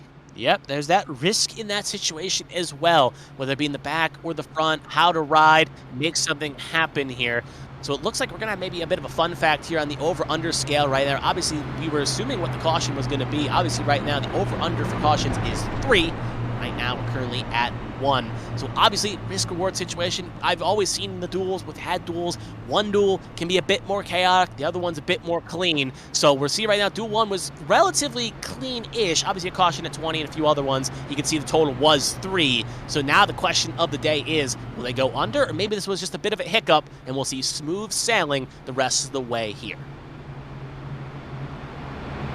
So once again, the field will be in command of Lily Pelletier Sharp in position number 1, Josh Susi position number 2, Bobby Blowers in position number 3, Blake Henderson 4th, and Callie Height will round out your top 5. Lots of talent in this group, but again, the weather is going to play a bit of a factor to all of these drivers out here. Not only is visibility a little bit lower, but the track is a little bit slicker. It's not as warm as the last one was, and with no humidity in the air, it is going to mean these drivers are going to have to do a lot more wheeling on these cars. You're going to see a lot more sawing on those wheels back and forth because they're going to be fighting to control every inch of that car on every inch of this track. Look at that fun fact we talked about a couple times, or maybe I've brought it up a couple times. He's the defending Daytona 500 and HTL champion, Joshua Sosi, did both in the same season, and obviously he is the odds-on favorite to do it again here coming into this season. But obviously, a lot more hungry drivers here to try to upset and make this happen. But like you were talking about a second there, again, Joe, visibility is quite poor. And obviously, the virtual spotters can ride on with the car. They don't have to watch from the virtual tower. But if this was a real-life race, this would be kind of a bit of a pain to try to spot some of these cars from that tower with how dark it was in comparison to set 1 here. So it looks like we have another poll in the chat here. Obviously, poll 1 was in the books here. Now the question is, who will win duel number 2? If you're live in the Twitch chat right now, please vote and vote who you want to see be that driver that could win. Obviously, the options are Lily Pelletier Sharp, Bobby Blowers, Joshua Sosi, Zach Apperson, Blake Henderson, Matthew Boone, and Callie Height. And then there's the other options. That's based on the top 7 from qualification and the other category as well. Obviously, last race winner was Marcus Chafin, only got 1% of the poll, second lowest out of all 8 options. So it may be a situation where you may want to pick a lower driver on the polls counter. Right on board with Apperson right now as we get ready to go back to green flag racing. Oh, and a little bit of a trouble up front. The 71 made contact with the 81 up there as well. Not sure if that was a warning shot or if that was unintentional, but 71-81 making contact in the middle of the turn. And I think we're going to see some fireworks fly once we get back to green flag racing. Big gap between the pace car and the drivers out here. These drivers could be in business here. Pace car is off the track. Let's go ahead and go back to the 71, who will lead you to the Geico restart zone and back to green flag racing as Pelletier Sharp fights off the 81 of Susi, your defending champion. We'll see how they go off into turn 1 here. Obviously, we're kind of talking the pre-race show, some of the drivers around the field, and there's still some temper, still some anger, still some animosity from last season. I don't think Sharp and Sosi had too much of a conundrum last year. Obviously, I could be proven wrong right now in a matter of seconds in the chat, but there'd definitely be a good point here right now. You see the field kind of getting spaced out right now at the moment as cars kind of getting charged here, and you can see a bit of a gap inside-outside, but right now linked up on that front line, it's Sosi and Henderson pushing clear as Sharp kind of bet on the wrong horse with Blowers, and right now they're kind of stinking a little bit, but they should find the momentum nicely. And there's the 11 of Lily Frazier. She was quite strong in the charity race last season. She knows, last week I should say, knows how to wheel and deal it, and we'll see what she can do with those rookie stripes on the back. Susie trying to deliver for the Postal Service in position number 1. Oh, but a big wiggle now from Blake Henderson in the 25. The high line proving to be the faster way around this track so far. Top 5 getting a big breakaway from the lower line. It will be Susie, Henderson, Arnold, Frazier, and Jonathan Adams running your top 5 right now, and the low line needs a lot of help. No matter how much pushing they're doing, they're not catching up to that front 5. And it should be worth noting, we talked about in heat number 1, we'll talk about heat number 2. These setups are open setups. These setups are not fixed like they're going to be next week. So these cars and setups may have been set more for qualifying pace, more trying to get the fastest time you can. Should be probably at least on that mark. And obviously, Lily Puffy Sharp doesn't have to worry about it because she's already locked in the front row. But the rest of the field maybe try to put on a qualifying setup that may not be the most stable, but at the very least can get you to the front. So we'll see how it all plays out here, and this could lead some of the situation where some of these cars are quite loosey-goosey at the moment. And you can see right now Sosi kind of feeling a bit awkward on those bumps from Henderson, but if you want someone pushing you, I'd like Blake Henderson. He knows how to push around these high bank tracks.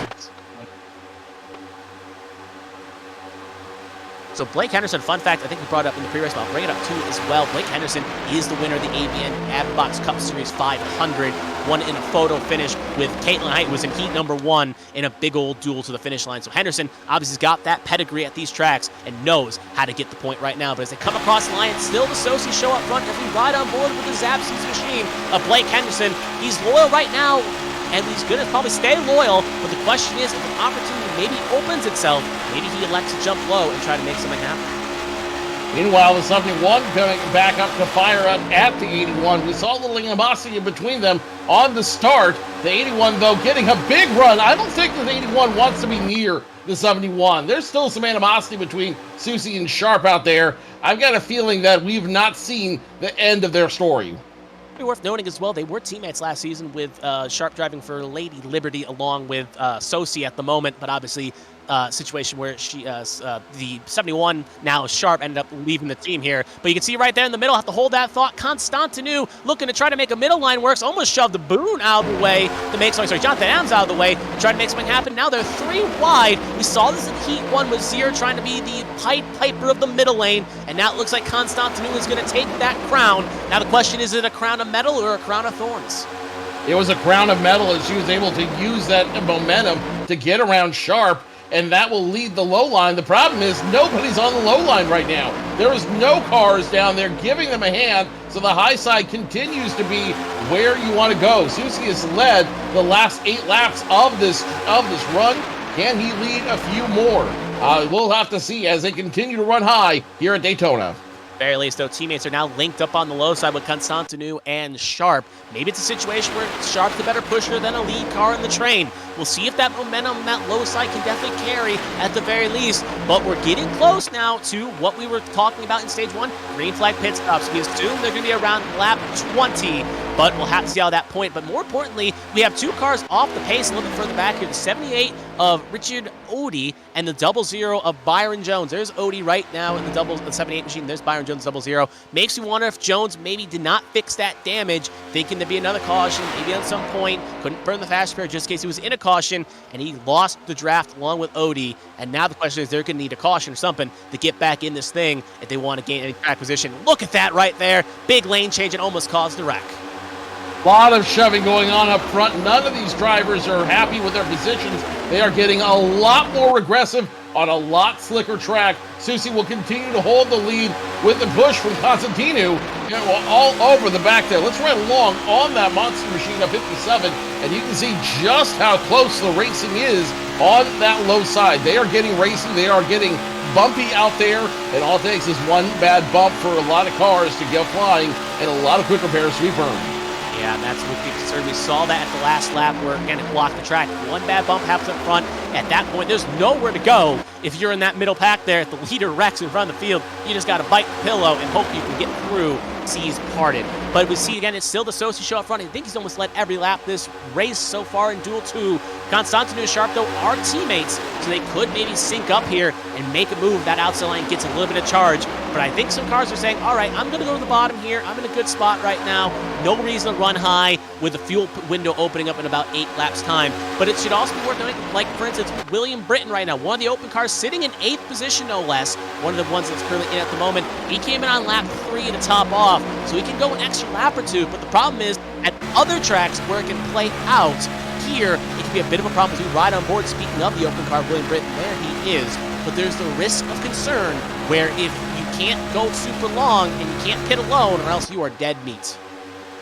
And you make a very good point about everyone running low right now. We are getting closer with every lap to that fuel window, and some of this has to be a little bit of posturing. Some of this has to be preparing to go into pit road when everything happens. The last thing you want to do is be stuck on that high side and have to go back around when everybody else is getting fuel already. So this could be a little posturing on the low side there. We'll have to see, as a high side now trying to recover and make a run, led by, I believe, that's going to be the 19 of DJ Anderson.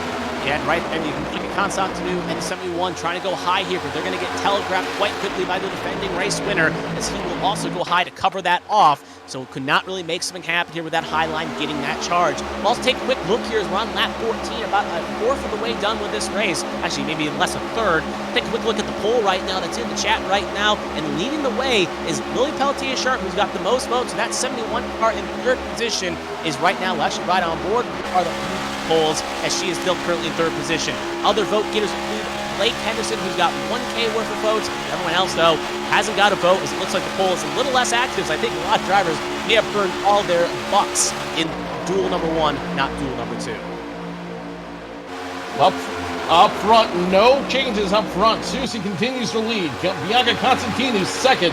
Lily Pelletier Sharp in third. Blake Henderson fourth. And Josh Arnold rounding out your top 5. Interesting move early by Josh Susie. You'll know he was running low. Then when the high line got a run, he went high. He's doing a little bit of rear view mirror driving out here, knowing that if he starts on the outside of row number 2, it will improve his opportunity to win the 500 next week. So Susie doing everything he can to block everybody, to keep them behind him.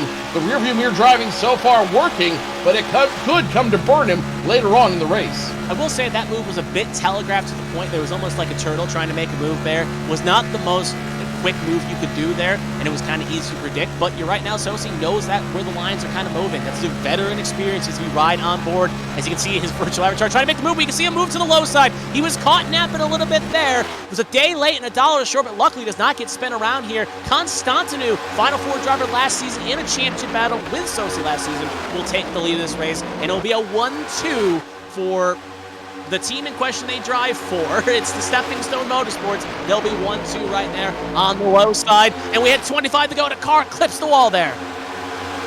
Not sure which car clipped the wall there. We'll have to go back and check that out. And meanwhile, up front, new leader once again. Who guessed it? The 81 of Susie gets a push from the 25 of Blake Henderson. Oh, and now we got wrecked. And it's Bobby Blowers, the open car in question. He was around. I was just about to say they were about to catch Pacey Wygen's fill-in driver Byron Jones there. He will luckily avoid going a lap down here. Big break for him and Richard Odie. And that's going to be a point worth noting. But Bobby Blowers obviously gets a bit of damage. We'll see what is at to happen here. Looks like it's going to be a solo spin for the 34 out there as they just run in traffic. The 34 nowhere to go. After the force check up with the 19, 7 just takes the air off and pits him, and that puts the 34 into the wall. So only one car involved in this situation, but it is the car you do not want to have it get involved in that position. Take one more look here as well. Ride on board with the man of the hour, maybe the unman of the hour here. 34 Bobby Flowers. He's giving a good run. He's giving a good tow here. you're just going to see again, it's all going to go sideways here, or slideways, worth noting here. As you're going to see the run up here happens, gets pushed, the accordion effect happens, bad side corner bump, and then around he flies. Luckily, does not get hit by Apperson there, and actually, we saw Apperson hit the wall just about a few corners back there. That may have been the difference between him getting hit and him not getting hit. So in the end of the day, kind of a bit of a butterfly effect. Apperson's mistake may have just saved Bobby Blower's race chances. Potentially. We'll have to see what happens when he comes down pit road and what the service he decides to get. Is it time for the quick repair just yet, or do you want to try to save it in case another big one happens? Down on pit road, when we come back around, it's going to be very interesting to see who's going to come down. We're at lap 17. Everyone should be coming to the attention of their crews. Yeah, this is the same lap around the same time the first and dual one, the cautions happened. Everyone was able to make it. So now they kind of know that it's worth you know you can make it. So everyone and their mother is in this time to take fuel and everything on the point. So no green flag pit stops, and that could be a bit of a detriment because green flag pit stops to be the most trickiest part of super speedway racing, and this was kind of a free practice at it. But now no real chance to have it. It will be all under caution. So everyone will be in the box. Now the question is who will win the race off. And Lily slid her box, and it's going to be Sosi win the race off. That's going to cost a lot of time for that 71 and also unlink her from her teammate in Constantine. So Susie continues to lead this race. Josh Arnold comes off second, Blake Henderson third, Matthew Boone fourth, and Bianca Constantinu rounding out your top five. The 77 of Pelletier Sharp, that's going to drop all the way down the field to probably around position number 12. Bad move to slip through the box and have to readjust, and she's going to pay for that in terms of position. Now, the good news is, remember, she is locked in the front row. She is position number 2, no matter what happens from here on out. That being said, she wants to work with her teammates in order to get them the best possible start whatsoever. Because with this race working on the outside lane, with this race determining the outside lane of the race, if you can have a teammate starting behind you in order to keep moving forward, you can make a big run and big statement on the race. And remember, we also got to worry about the open cars and the lock-ins as well. Obviously, they're all locked in on that point as well. And to your point with the drivers in certain situations of how to make things happen, you can have a teammate behind you. But for instance, let's just use Sosi again. If, let's say, Sosi gets to the front side here, he could at their least be in a spot. But if Blake Henderson were able to get in the second row, he could be side by side with a teammate in question at Marcus Chafin. So we'll take a quick look here at where the open cars are currently in at the moment. Obviously, 2 out of the 4 will get in the show. Obviously, Bobby Blowers with that spin, he's a little bit further back. He is currently on the outside looking in. And the other car outside looking in is, I'm going to confirm this real fast, I believe it's William Britton is the other one, with Tommy Reynolds in 7th. Unless Jonathan Adams, I'm not seeing him on my list real fast. He is currently 10th. So yes, it would be Britton and Blowers currently on the outside looking at Blowers coming in again, though. Make sure that car passes inspection. Make sure it's still relatively competitive, because you don't want to be a spot where Pacey Wygens filling Byron Jones. Got to remember, it's Byron Jones filling in for this week. Byron Jones, who lost touch with the draft and almost ended up going lap down. You do not want that to happen with almost 20 laps to go. But you can see up front, new leader at the moment. It is Arnold and Henderson on that front row right now. Obviously, Arnold's first time up front. Henderson was pushing Sosi for a lot of those laps, so he has the experience. But Arnold, no slouch either. He knows how to lead up front as well. We'll go green with 1 lap to halfway. Joshua Susi, Kelly Height both decided to come down pit road to get a refill on their fuel tanks, so they know they'll be fully ready to go when they go back to green flag racing. It'll be Josh Arnold, Blake Henderson on the front row when we go back to green flag racing. And Blake Henderson, no stranger to this series, no stranger to winning here in HTL. Again, 3 Cup Series wins for the Tombstone Motorsports driver.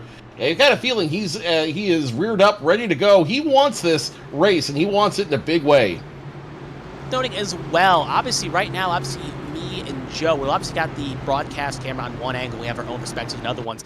The saturation right now in the iRacing is turned up almost to max potential to try to get this viewable as possible. But if you looked at our perspectives right now, it is very dark. It is very hard to see at some points in certain angles, especially from the blimp and chopper cameras. And you can see right now as we turn it down just a bit how dark it really is. So on long shots, it can be a bit tough to see. And Daytona has lights. So it's just a bit hard to see, but luckily, with the power of magic and editing, we can make it just as bright to see. So as the paint is going to pull off, it's going to be on Arnold's control in new paints and new colors. We'll see what he can do here in the zone. Green flag is out, and away we go.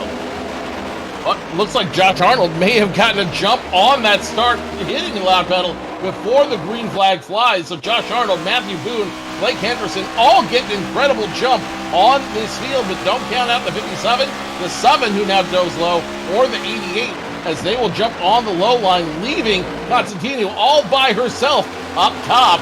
It is a race for a race to the win right here.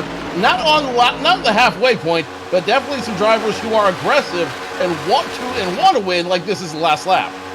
One of those drivers right now, Tommy Reynolds, taking the page out of Braille's playbook there, and Seth Wansing trying to push him clear, and there's Shad Swatsworth as well. 2 Arrowhead cars on that high side. They see aggression, and one of the open cars looking to get pushed here, and you can see right now a big breakaway, though. This top 6 or 7 is kind of broken away from a second pack here, and the question is, they're still in slipstream range, they're still in drafting range, but if they can just get linked up just a bit here, they could make this a breakaway between the two of them if there's a little hiccup by Apperson, but it looks like Apperson's still holding strong here, but we'll have to keep an eye on those gaps. But right now, it's beginning to drop here, so I like the odds they'll get caught back up here. It was almost a bit of a catastrophe for pack number 2, and that would have been also the very happy moment for Reynolds if they broke away, because that would have been basically a good, happy moment to be away from all the other open cars. But now, pack is caught up. Constantino going to jump to the high side and try to get something happening here.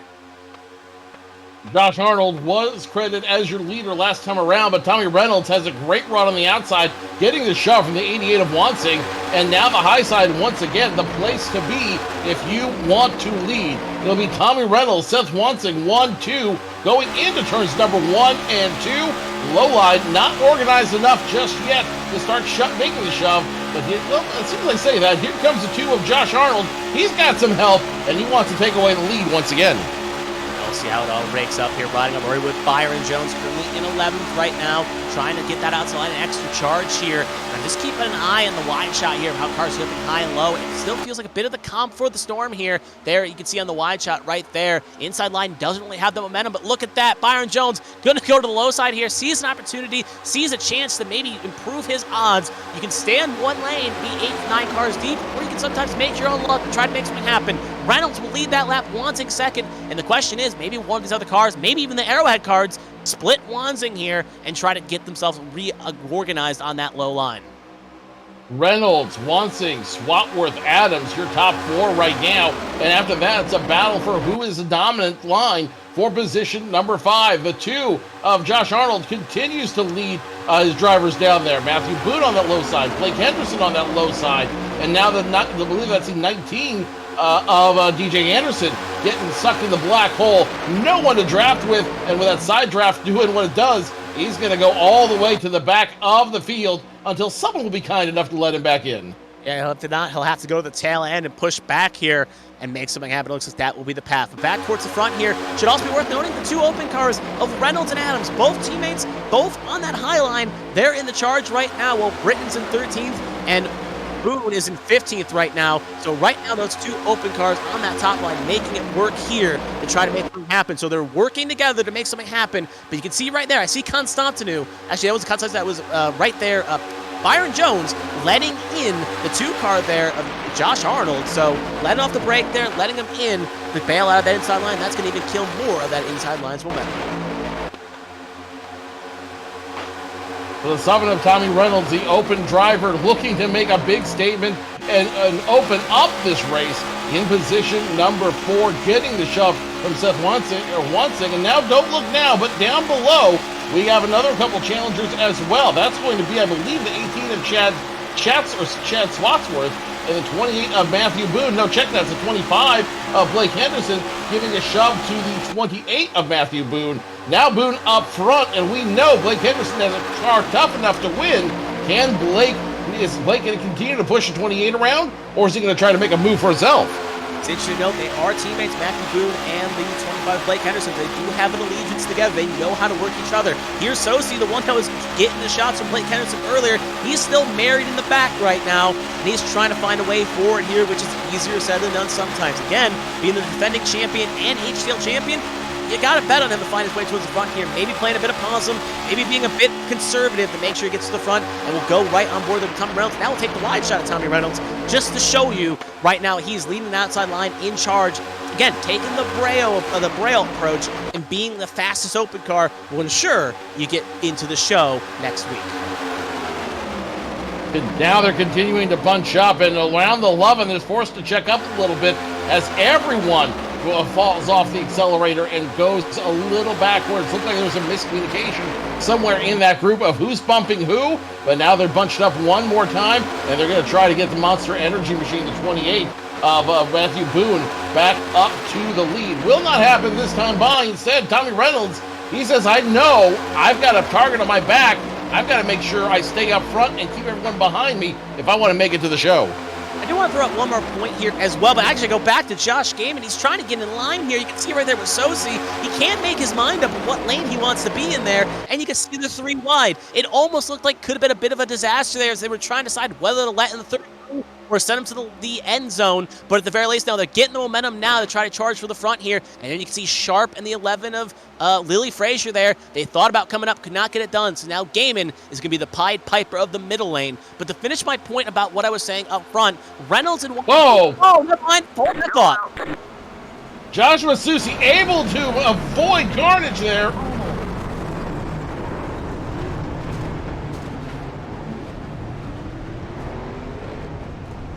See Josh Arnold flip there. Josh Arnold ended up taking some air there, kind of was reacting to as I saw it on my screen, and then we kind of saw it through the perspective that he ended up flipping there. So just a big lick for the 2 there, but obviously he was just a little bit further back. He was leading this train when we went under restart last time, and now how the tables have turned, and we'll take a look, see what happened. And it was around that spot I was kind of pointing out there with the 33 game.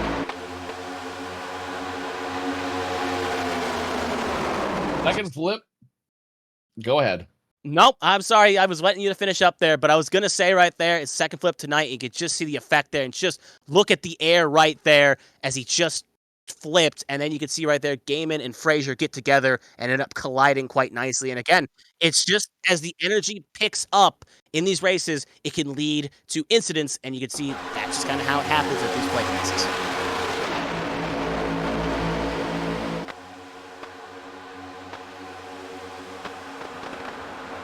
As we look at a replay one more time, and the big thing that astounds me here is the 81 of Josh Susi, able to somehow avoid all the carnage there as those 3 cars in front of him get connected. Let's go ahead and run on board with him real quick to see just how close he was to calamity. Ooh,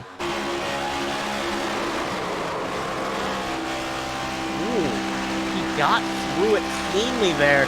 That is, like, when you race, sometimes you get those moments and you feel like $1,000,000 what happens. Now we're right on board with Bobby Flowers. The other open car here, looks like we're actually back to live action here for a second.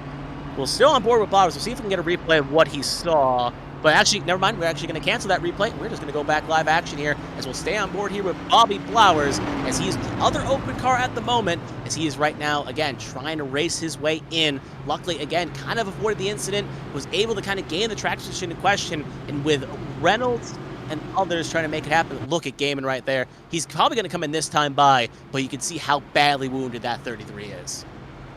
He is going to need that quick repair if he wants to stay competitive out on the field. Half of the field went in for service, getting fuel and tires on the group. The rest of them decide to stay out this time around as well. Blake Henderson will checkmate. It'll be Matthew Boone who inherits the lead. Blake Henderson in second. Tommy Reynolds, the car who can race his way in. And third, Seth Watson in fourth. And Chad Swatsworth running out your top 5. The biggest winner, though, Joshua Susi, who avoided all that incident to pick up some positions, now be in position number 7. Lily Pelletier Sharp will be in position number 8. Of the drivers that went down pit road to the attention of their crews, Bianca Constantino, Josh Arnold, who obviously needed that quick repair, Zachary Apperson, and Byron Jones, who is qualifying for Pacey Wygant out here. I think Pacey might have some words for Byron if he can't get him a good spot coming up in this race.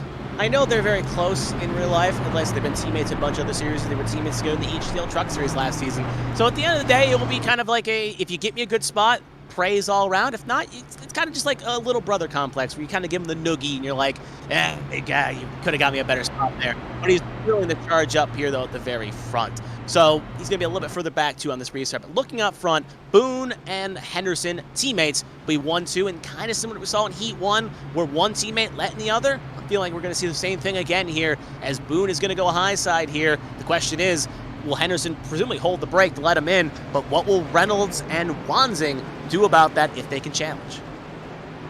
So Matthew Boone and Blake Henderson, the two teammates, will start on row number 1 when we restart. We'll have 10 to go when we go back to green flag racing. Tommy Reynolds, Seth Wansing behind them in row number 2. Shad Swatsworth, Jonathan Adams, row number 3. And then the man who would be king, Josh Susie, in the inside row number 4. On the outside of him, the pole sit, or the second place guarantee of Lily Pelletier Sharp in position number 8. So a lot of talent there in that top 5. These drivers, they're going to have a lot to deal with, and I don't think we're done seeing cautions. Keep the optimistic approach here. Obviously, I was known for when me and Carmen did a lot of broadcasts back in the day as always being the optimist in the situation while she was the pessimist. So I think it's worth noting at the very least we get a nice zoom in there. You can see right there kind of the lurking final boss maybe in the left perspective there of Blake Henderson.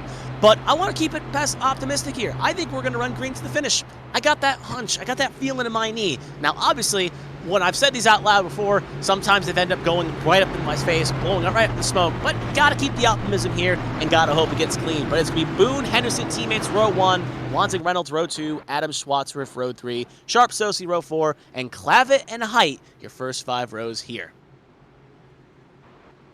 So we will go green flag racing this time by 2 by 2. They go through turns 3 and 4 into the tri-oval here at Daytona International Speedway. We're going to go on board somebody. No, scratch out. Let's go ahead and just follow along with the restart here.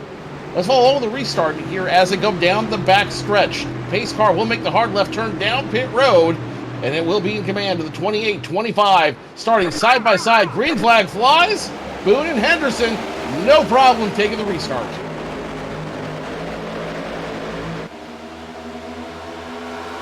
Not going to clear out. He's going to let him in here, but it looked a little bit more decisive. I don't think Tommy Reynolds is going to allow Henderson to really hold the brake there. He was going to push him and make him challenge. Because unlike where Sienna, Hagen, and Braille all kind of linked up, they're not so lucky here as they're going to have to link up. Going a little bit further back there. There's the 8, the other height in the field right now at Cali. Trying to make moves here. Going to go high to low here. Go right on board with her.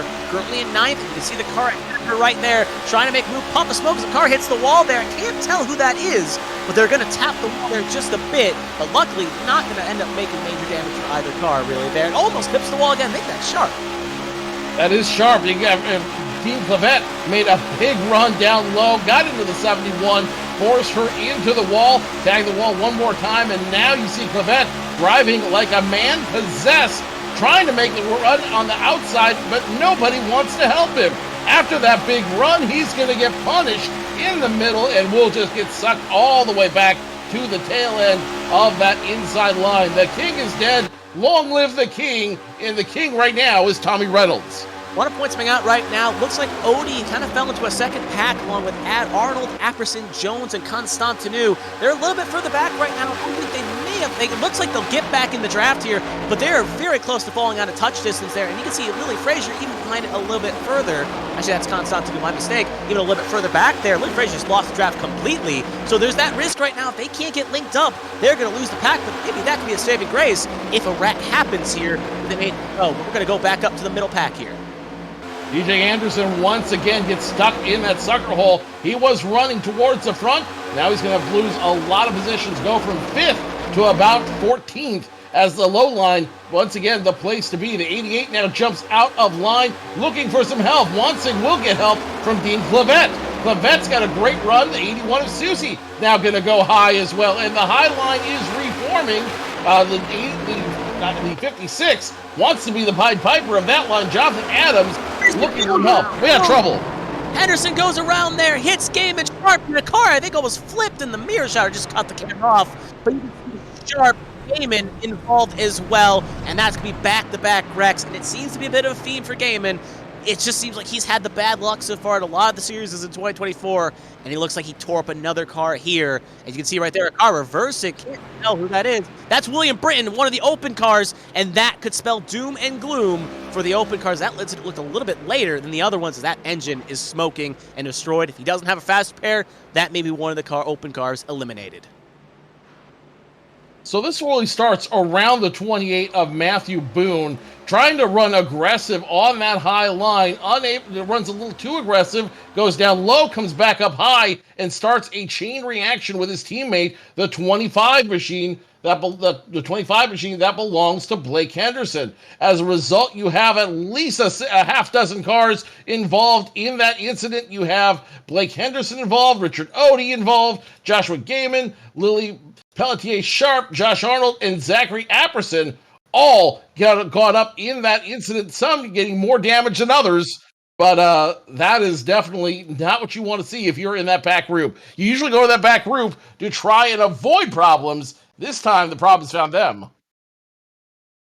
We're going to take a look here. Obviously, it looks like Britton almost flipped. I saw that fender there that thought someone flipped, but it looks like William Britton may have been the one that flipped here. So we're going to be a little bit back here. So I think we're going to go in the teleporter here. Yeah, we are a little bit faster. Zoom, zoom, zoom. And now we're back up to where the incident occurred here again. Keep on the high side. Keep an eye on that sparkly purple machine there, William Britton here. Happens later, gets hooked with Clavet, and then you can see right there, gets sideways and almost ends up taking flight. We'll see if we can get a little closer just to show you what happened. But two separate incidents happened there, and he gets it hard, similar to what happened to Eric Jones last night at Talladega, and then right there almost gets flipped by another open car in Jonathan Adams. So two open cars involved in this incident right here in two separate incidences. So that will bring a caution flag out one more time, and we should get the call to go back at around lap 37 and 38. So this could effectively be a green-white checkered finish. We could see overdrive by the time the race is going. So we'll have to see exactly when and how that shakes down as you take a look one more time at that incident that caused this caution flag to begin with. We are at the over-under right now, I believe, for 3 cautions. Tommy Reynolds continues to lead and could be one of the race-in drivers who could make a big splash on this race by starting position number 4. Shad Swatsworth in second, Josh Susie in third, Seth Wensing in fourth, and Kelly Haight rounding out your top 5. You can see right there, my co-commentator Joe was correct with the over-under. We officially have tied the over-under, and also that same amount of cautions happened in heat number 1, or duel number 1, I should say. So they're on poise to kind of mirror each other. The only difference is we went green with a few more laps than we will here in heat duel number 2. So worth noting is we'll keep a quick update on the open cars. There's open car number 1 currently in the field. Tommy Reynolds will have his teammate side by side with him in row number 1. The second open car right now in is Bobby Blowers. Remember, he spun to bring out the second caution. He was able to avoid the calamity, and he'll be in P number 6. Meanwhile, the other 2 open cars were involved in the incident, William Britton and Jonathan Adams. Jonathan Adams currently sitting in 10th, a little bit closer to the field there. You can see right there. And William Britton obviously blew the engine there, had to take a fast pair. He will not have another one left, but did not have to tow, so he didn't lose a lap. He was able to bring it in, but had to take a faster pair, so clutch time there to keep him on the lead lap. However, he's going to have the hardest work to get back in this field and may need a little bit of help if he wants to get into the show come next week with 5 to go. But it looks like lights are on the pace car, and we are going to get the green flag with 4 laps remaining. So Tommy Reynolds will restart on the high side. Shad Swatsworth in position number 2 down low. Josh Susie in third. It'll be the 88 of Seth Wansing in fourth, and Callie Haight rounding out your top 5. Vi Blowers, DJ Anderson, Byron Jones all in the top 10. And correct me if I'm wrong. My math could be wrong here, but as it stands right now, I believe Arrowhead Racing would start all 4 of their cars in the race if it were to end right the second. Yeah, right now you are, actually you're not correct. Jonathan Adams is the other Arrowhead car. He is currently in 10th position. Bobby Blowers is not with Arrowhead. So right now they'd have almost all their cars, but right now Adams is going to have to carry the slouch here and try to get towards the front. Luckily, he does have a few teammates in this race. The problem is 2 of them are ahead of him, and Lily Frazier is way in the back right now. It looks like she's just trying to survive here. She's currently sitting in 19th. So he's not going to have any help really to get to the front. But again, with being so close and picking the right lines, again, you got to pick your lines, get your runs. Maybe, just maybe, it will open up and get a positive moment to you and try to get you to the front. But it's going to be on Reynolds' control. I see a link up between these two happening this time by. The question is, can Wanzing or Sosi maybe try to do what Reynolds did last time by and try to minimize the link up, try to make something happen? Only one way that we'll find out. We take the green flag here in about basically a corner away. Tommy Reynolds will be your leader. We will come back to racing on lap 37 of 40. 4 to go when we go back to green flag racing, all in the command of Tommy Reynolds, who opts to go high instead of low for a change. Big strategy move. We'll see if it pays off. Pace car down pit road. Now Tommy Reynolds in charge through the Geico restart zone, and it is a dead heat for Reynolds and Swatsworth, who both hit the pedal, the slab pedal at the same time. Advantage Reynolds, though, as he's got some help from the 88. Now he'll go down low to lead another lap. You can see right there, good link up by Arrowhead here, but obviously Sosi not going to be too thrilled with that, knowing you have to break up the teammates, especially late in the race. It's a good chance to practice that, as you may need to know that going on. As we saw, Arrowhead has been dominating the weekend so far, with obviously Hagen doing strong in qualifying, Hagen doing strong in the charity race, and they dominating it. So it's a good chance to really practice up, try to make something happen here. Nice little blimp camera here to show you the link ups right now. We're going to go in the middle here right now, and you can see how important it is. Wanzing almost got a bad pump there by Flowers, I believe that was. And now we're right on board here with Dean Clavitt is in the middle right now, trying to be the Pied Piper of the middle lane to try to get something happen, but it looks like he can't make it happen. He'll slot back behind Lillard Peltier Sharp as we've hit 3 laps to go. Babette's got a fast car, but no one to help him out on the field there, and that is going to force him to go back. He's got very little time to make up a lot of real estate in this race. Reynolds still in the lead. Swatsworth, Susie now back in position number 3, and these drivers, they are getting squirrely. They are going back and forth. That's that low line snaking, serpentining side by side, as now the 7's got an issue. The 7's got an electric issue. He's forced to drop down.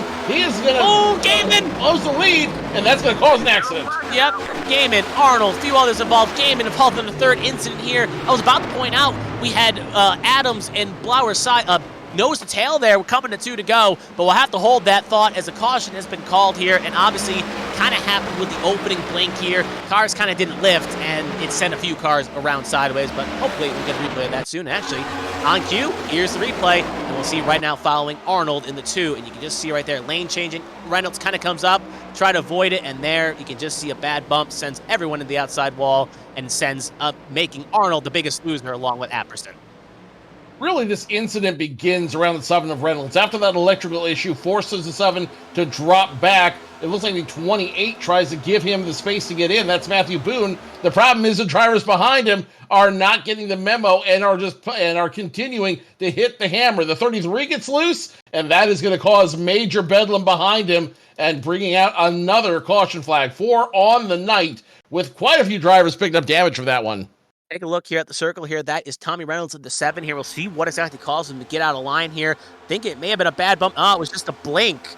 And I guess he didn't want to risk it, or maybe didn't know where he was. Decided to get low here, and then wanted just to regroup, fall back, and get going again. But obviously, he has to get back up because he's an open car, and the 2 main competitors right there are Blowers. Both have passed you, but obviously, the checkup, the driver's not really getting the memo, caused the effect there. So you can see, so we're going to go back live here, just how close it is on the pylon right now with out of the 4 open cars, you got Adams in 5th, Reynolds in 6th, Blowers in 7th, as you see right there, Arnold pitting. But it's going to be pandemonium with the 2 open cars fighting for 3. And look how tore up Zachary Apperson is. That thing is not turning as one of those wheels is not even spinning. The good news is I believe the 4 still has a quick repair. The bad news is this is the worst time to use it at all. What should be a green-white checkered finish when we come back to green flag racing. Only 2 laps to determine the outside row of the HTL Daytona 500, the 5th Daytona 500 for this group. And Swatsworth now in a great position. Josh Suski, who was leading laps earlier, he can also inherit position number 4 if time allows. Kelly Height, what a big advantage out there. She's now in position number 3. DJ Anderson, Jonathan Adams, your top 5. Now, for those of you who don't understand, who don't know what we're talking about when we talk about overtime, there will be a green-white checkered finish. They're not going to finish the race at lap number 40 like you normally would have seen in older races. Instead, they'll have a 2-lap dash for the win when we go back to green flag racing. 1 green flag lap, one white flag lap, and if they take the white flag, the next flag after that will end the race. It'd also be worth noting with HTL rules and procedures, this is a series that has unlimited attempts at a green light checkered. So they will keep running and running and running until eventually a white flag is seen and the race will end under either the green-yellow or the checkered flag. Oh, yes, the white-yellow checkered and the yellow checkered flag. One of the two combinations that will bring it. So unlimited attempts, which some of these drivers probably don't want to see unlimited attempts, but this is the first real chance, to see, if you're a new viewer here, to see what this field can do with green, white, checkered attempts. So we are going to go get probably the lights out in the pace car with the one to go this time by. And this also raises another question. Remember, we talked about fuel concerns. We talked about numbers like that. The top half of the field here of Swatsworth, Sosi, Height, Anderson all came in on laps 17 to 18 respective. We assume a fuel tank is about 22, 23 laps. We assume we're going to be over that with the overtime factor. Now, obviously, they've been saving under caution, but if we get another green, white, checkered attempt, if we get another one after that, there could be a concern of fuel numbers. More importantly, the 30, Tommy Reynolds, I believe it is. I'll make sure that is correct. It's Tommy, actually, sorry, it's Jonathan Adams. He is pitted on 34, so he should, in theory, have a concerned fuel to make it to the finish, along with most of the other field. So there's just that concern if you're in this top echelon right now. If we keep getting more green, white, checkered attempts, you may have to scurry down pit lane to make sure you don't run out. If you're in the top group right now, you didn't come back down to pit road for gas, you've got at least enough for one green, white, checkered. Two green, white, checkered is really going to push it. A third one, you're going to have to come. We're going to see some green flag or some yellow flag pit stops. And I know a lot of these drivers are hoping it does not come down to that. But there are some right now playing strategy, working the calculators, trying to figure out, okay, if we have to come down, number one, when are we doing it? And number two, who's going to come with us when that happens?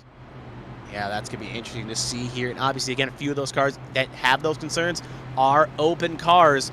Like, actually, not Bobby Lars, he's saved Jonathan Adams. Actually, I think my point was wrong. None of those cars are open. They're all just racing for pride and the checkered flag. So we'll have to see how it all plays out. So we get a nice little zoom by to show you who is left. And like I said, before we went green, or before we went under caution there, you got three open drivers. Adams, Reynolds, Blowers, 5th, 6th, 7th.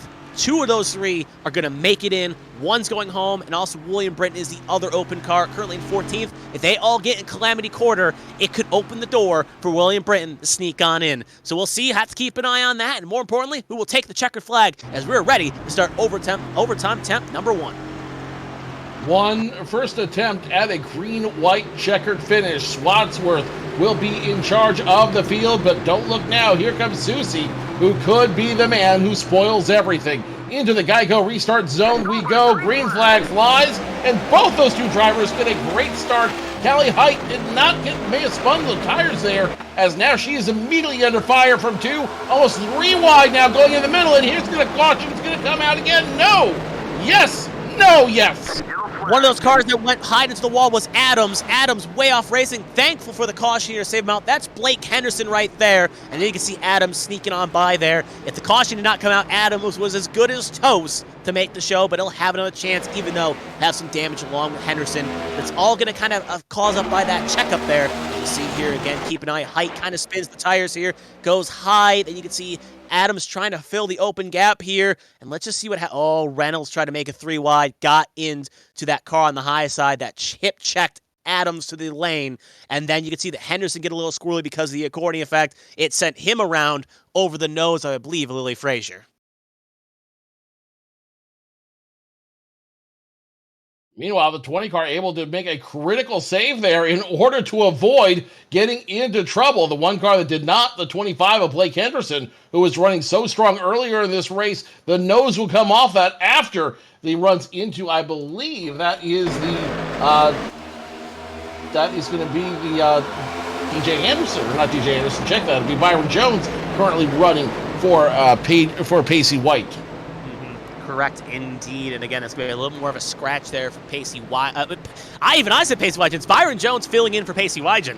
And it's going to be a situation where you can see that damage on the front end going to cause a little bit of clip here. Now we're back to live action, and you can see right there, nice little shot of the lights here. It is kind of very late on the East Coast. If you're on another time zone, it may be morning or breakfast, but I'm about to say we're going to take a look at the results there of who's in the field right now where the open cars stand. Actually, it looks like we are going to do that, and you can see right there, again, Keep an eye on the 4 names: Flowers, Reynolds, Adams, Britton. Adams was involved in an incident. More importantly, did not get damaged, but he's going to be further back now because of that incident, and that's going to allow Reynolds and Britton to be a little bit more promotion up along with Flowers. But more importantly, if you are tuning in here, thank you for joining us here on a Monday night here at AVN. We're running quite late here, but we're going to bring you the finish. I am Kevin Young, joined by the lovely Joe Cortez and Director-in-Chief Kristina Ryan, as we are ready to bring you a great finish here on overtime attempt number 2 with Joshua Sosi, more importantly, taking the lead of this race, going to have control on the restart here. So now they're trying to get them reorganized. And I think there's a little bit of confusion here on where everyone's supposed to line up and how they're supposed to line up. Susie obviously will inherit position number 1 over Shad Swatsworth, who started on the pole that time by. Callie Height looks like he's going to get a pass by Seth Wansing. They're side by side. I think they're talking to race control now about who exactly is going to get positions number 3 and 4. It will be Height over Wansing, and Joshua Gaiman, who was in trouble earlier, who had that major damage on his car, will restart in position number 5. Definitely the place to be if you want to get a good position in this race. Dean Clavette, who we saw really racing earlier, will restart around position number 6. Matthew Boone, who was involved in the incident 2 laps ago, well, he'll only start around 7. Tommy Reynolds 8. Byron Jones for Pacey Wygant 9th. And William Britton rounding out your top 10. So as it stands right now, Tommy Reynolds, William Britton, the 2 drivers that are set to go. Actually, yeah, those are the 2 drivers who are set to go into the finish, into the race. Flowers having a bit of the pace card as a blink too. Right? Oh. So we're going to quickly try to get the finish here going here. I'm going to flow out the point here, if we can just take a second here to get something going here. But to finish my point, we have a situation right now at the moment, but we're going to see the point here with William Britton and Tommy Reynolds both being at the moment. Flowers got a bit of a checkup. Obviously, Adams as well being in a checkup moment as well here. So we should be able to get this going here to the finish here, as I think we're going to get the 1 to go here this time by to make something happen here. So right now at the moment, as they come across the start, we'll see if the lights are out on the pace car here. And it's going to be... lights are out on the pace car. So we are going to go green this time by. You can see right there Blake Henderson escaping the pit lane here. We'll quickly cut to him to show right there. He will beat the 10 count, and he'll come back out on the track. But more importantly, it is going to be Sosi, Swatsworth, row 1. And the question is, how racy will they get further back? And maybe, do we need another green-white checkered attempt? We'll see exactly what happens. Only time will tell as we get ready to go back to green flag racing. Susie, Swatsworth, your front row. Those are a very racy couple of cars, but again, some very, very angry cars behind them. Very interesting to see what exactly is going to happen on this restart. Because again, if the drivers are too aggressive, we'll have another green-white checkered, and that is going to cut into the fuel window. Once we get in the fuel window, drivers are going to start making some very tough decisions about when do I go down to start refueling to make it through the rest of these green-white checker attempts. I'm reminded of the 27 Daytona 500 where Larson was leading it late, ran a fuel, opened the door for Kurt Busch, then up taking his maiden Daytona 500 victory. So there is that point where, again, there's concern. And the problem is, though, you're not pitting per se, especially since it's a dual race. You're not pitting per se. And even if it's the 500 next week, you're still not pitting in this situation. You run it till the tank runs out and you deal with the aftermaths later. But we'll have to see again if there's any concerns, any sputtering, because basically Gaiman on back are good to go to the finish, but these top 4 maybe have a bit of a concern in those tanks. Possibly a little bit of concern and a little bit of reason to be concerned out there as well. So plenty to be concerned about when we go back to green flag racing. Hopefully they'll be able to sort it out this time by. If not, we got all night and plenty of snacks to make it happen. Pace car will go down to pit road this time around, and Susie will lead them to the Geico restart zone and restart this race with 2 to go. Green flag in the air, and away they go. No concerns yet for fuel. Sosi gets a good launch. Height not going to spin the tires like she did last time. Now the question is how aggressive they will be. Right there you can see at the moment Swatsworth did not get going with Wansing in tow. Does that maybe spell gloom and doom? Does someone maybe try to make a third line happen here? Anything can happen as we're clean through turns 1 and 2. Susie continues to lead on the field. Still very aggressive racing side by side. Now Susie decides to go high, block the advancing 17, I believe. And then we'll go low once again. Seth Wansing on the high side, Chad Swansworth on the low side, each trying to bring down the 81. And they wrecked right there. You could see the wide shot there. I know it was one of the Monster Energy cars. It was Matthew Boone, not the other one. So you can see right there, Boone ends up taking a big lick, and we're going to have to re-rack him again. You can see right there, that thing is totaled, as he's not only going to be able to get it back to pit lane here, as yeah, he's just stopped, and I think we're going to see a tow in just a second here, as that Mustang is just, yeah, there it goes. That thing was wounded. So we'll take a look here again. We're focusing on the front here, but you can see middle lane. It happens a little bit back there with Ode, I say, with the set 2 of Josh Arnold, but this is the point of the caution here. Big save back there, but you can see Boone gets hooked on the back of Wygant, and that sends Wygant up the road right into Constantinu. And then you see William Britton, one of the open cars. He hits the wall too. Depending on how bad the damage is, that could be curtains on William Britton's chance to make it in to the main race. So 2 incidents happening here. The second incident actually happening a little further back in the field around the 71 of, or check that, the 78 machine of Richard Ode. Ode gets sideways coming off the nose of the 2 machine, able to save it though, but that will cause the 59, I believe, to go into the wall, and the 78 to get on the back of this. The good news for Ode, once again, is despite the incident, he's able to keep it clean in the back of the field. The bad news is we've got a lot more junk out there, and once again, we're going to have to re-rack them for a green-white checkered finish. Who's going to come down this time by to refuel their cars? Anybody? Well, I can tell you right now, that answer is no one in that concerned rage. Everyone else elected to come in. Constantinu, Adams, obviously some of the balls in the incident here. You can see right now, pit lane, not a bit of a clouded place. More importantly, though, I want to point is actually Tommy Reynolds just came in. So Tommy Reynolds was in that crew of drivers that needed to come in, and he will blink. He thinks, all right, we're going to have another caution. I know I can't make it. I'm an open car. I need to make sure at the very least, with William Britton having problems right now, I'm racing 2 other drivers, and I need to make sure I can get in. With Jonathan Adams also in the pit lane as well, it ensures that at the very least the fight will be back there. As Sharp, it's kind of awkwardly in her box there, but we'll cut back up to the lead here. 81 is Sosi right now, not blinking. He's going till the fuel runs out, and Wansing just dropped there for a second. He has connection issues in the past. He's had connection to the HTL Cup Series. We'll see if he comes back, but if not, that may promote everyone up 1 spot. Actually being told now the 78 is going to pull up, our 71 Pelletier Sharp is going to go ahead and pull it behind the wall. You know, she's got nothing to gain here. She's already locked in position number 2, so she's just going to call it and avoid the carnage for the rest of the race here, which is probably a good call. I think that discretion is the better part of valor here, and I think that's definitely a great call in order to avoid any further trauma at this point. So Susie, Swatsworth, Callie Height, Dean Clavette, Josh Gaiman, your top 5, they're going to all continue to race out here. Bobby Blowers, who has to come in. He has to win out there, or at least get a finish ahead of the other 2 drivers. He's got to stay out, and he's got to work his way into the field.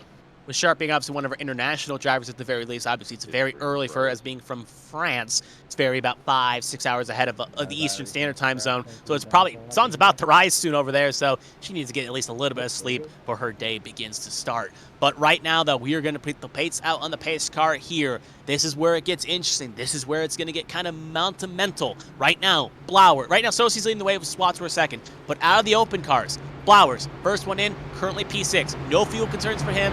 He can run it up front. He will get a spot. Second spot right now at the moment is, I believe, Tommy Reynolds, currently sitting in 13th, with Jonathan Adams in 16th and William Britton in 18th. But William Britton obviously already burned a fast repair here, trying to fix up the car as best he can. I don't know how 100% his car is in comparison to the ones around him, so he may need a little bit more chaos if he wants to get in. But as they get lined up, Sosi Swatsworth row 1, Clavett Height row 2, Blowers Gaiman row 3, Jones Anderson row 4, Frazier Arnold, your first 5 rows here coming to the green flag this time by. I don't know how much more chaos we can afford, especially if you're one of those drivers up front. If you're Susie, you are now doing everything you can to conserve fuel and try to keep up at the top of this field for this race. Otherwise, there's a lot of hungry drivers behind you who are equally willing to make it to what you're unwilling to do, and that is lie, cheat, and steal to work your way up. Real quick, two more, third attempt at a green-white checkered finish.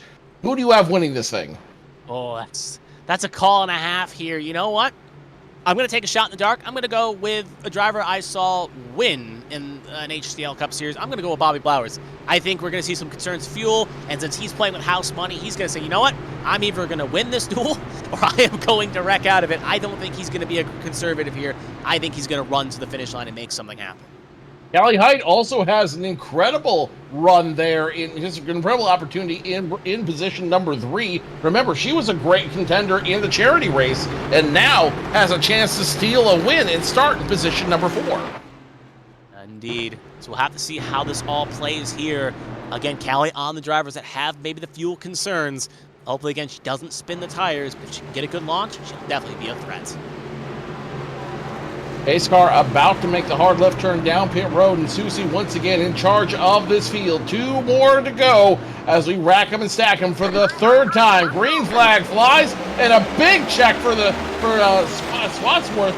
Spins the tires big time, and that is going to stack up the field. Maybe another caution flag brewing. That's what you not want to see for Bobby Blowers, who's going to fall into the lion's den here. And car hits the wall there a little bit back. We're still green. Reynolds way off the racing surface here, too. And we're still green, no caution called. We'll have to see if it gets called out here in a second, but we're going to assume it's still going to stay green here. That was Josh Arnold in the incident. But up front here, you can see Swatsworth trying to make something happen here, but they're so far ahead here, A, that's going to allow that pack momentum to charge back up and get around them, but B, right now, if you're Swatsworth, you need that help to make something happen. Joshua Susie continues to lead. Callie Height second. Chad Swatsworth your top 3. But here comes the high side. Dean Clavette getting the shove from DJ Anderson and company as we got one car who's going to go low. 3 wide through the tri-oval. White flag flies. Next flag ends it. Oh, I'll see. Be a miracle if they bring this back under checkered flag here. They are driving like no one stole it. And right now you can see Swatsworth pushing the ever-loving you-know-what out of the 81. Bobby Blowers sitting in 4th. One of the open cars in at the moment. The other one is Adams in 13th. We'll have to keep an eye on that as they race to the finish here. Right there, though, Swatsworth trying to push Sosi ahead here. Clavett trying to hang on like a leech along with Blowers, trying to make it maybe a 4-car race between the 4 of them. Lucy and Swatsworth. Now Swatsworth will dive down low, try to take away the lead from the 81. Swatsworth has the momentum, has the advantage, but here comes the 81 of Susie. Susie gets a big shove, 4 cars around. That's going to cause a big incident, and the big winner will be the 81 of Susie. He will cross the line first. He will win your second duel. Oh my, that was chaotic. I was keeping an eye on the playoff car, the bubble cars there, trying to get in the race. I saw half of them looking for the promised land. A few got spun out, and it looks like it's going to be Blowers and Reynolds being the 2 that make it in through the show here. Blowers kept it ahead. I was keeping an eye on that for a second. I thought Britton may have snuck in. We saw Adams get turned wrong way around. But right now, timing and scoring says Blowers and Reynolds will be the 2 that will make the last spots here, but obviously we're going to have to take a look to see exactly what happened here as they came to the finish line. Carnage, twisted sheet metal, twisted broken bodies as a result, and a lot of people, drivers here, I think they are exhausted. I think they are ready for this race to be done, but incredible run, especially at the end, for the 81 of Joshua Susie. He did a great job of managing this race, working it back to front, and his patience will pay off as he will start position number 4 at the 500 next week. Look a little bit further back there. I hope we get a second chance at it. You can see Blowers get stuck in the wall. Adams running full speed. There's Sosi and Odie, by the way, linking up there. And then you can see Blowers crossing it. And then Adams gets hooked wrong way around. Reynolds has to cut through the grass to make it. And then there's Britton. So if we can just find it, just, yeah, you can see right there. There's Blowers crossing it. And then you can see Constantinu. And then you can see Britton right there. But just a day late and $1 short as Reynolds crosses it first. As you can see, Adams crosses it backwards. And Britton gets a big lick there, too, in the inside wall. But both of them will not be able to make it into the show as they were racing hard there, and just a little bit of bad luck, a little lady luck did not fall on their side,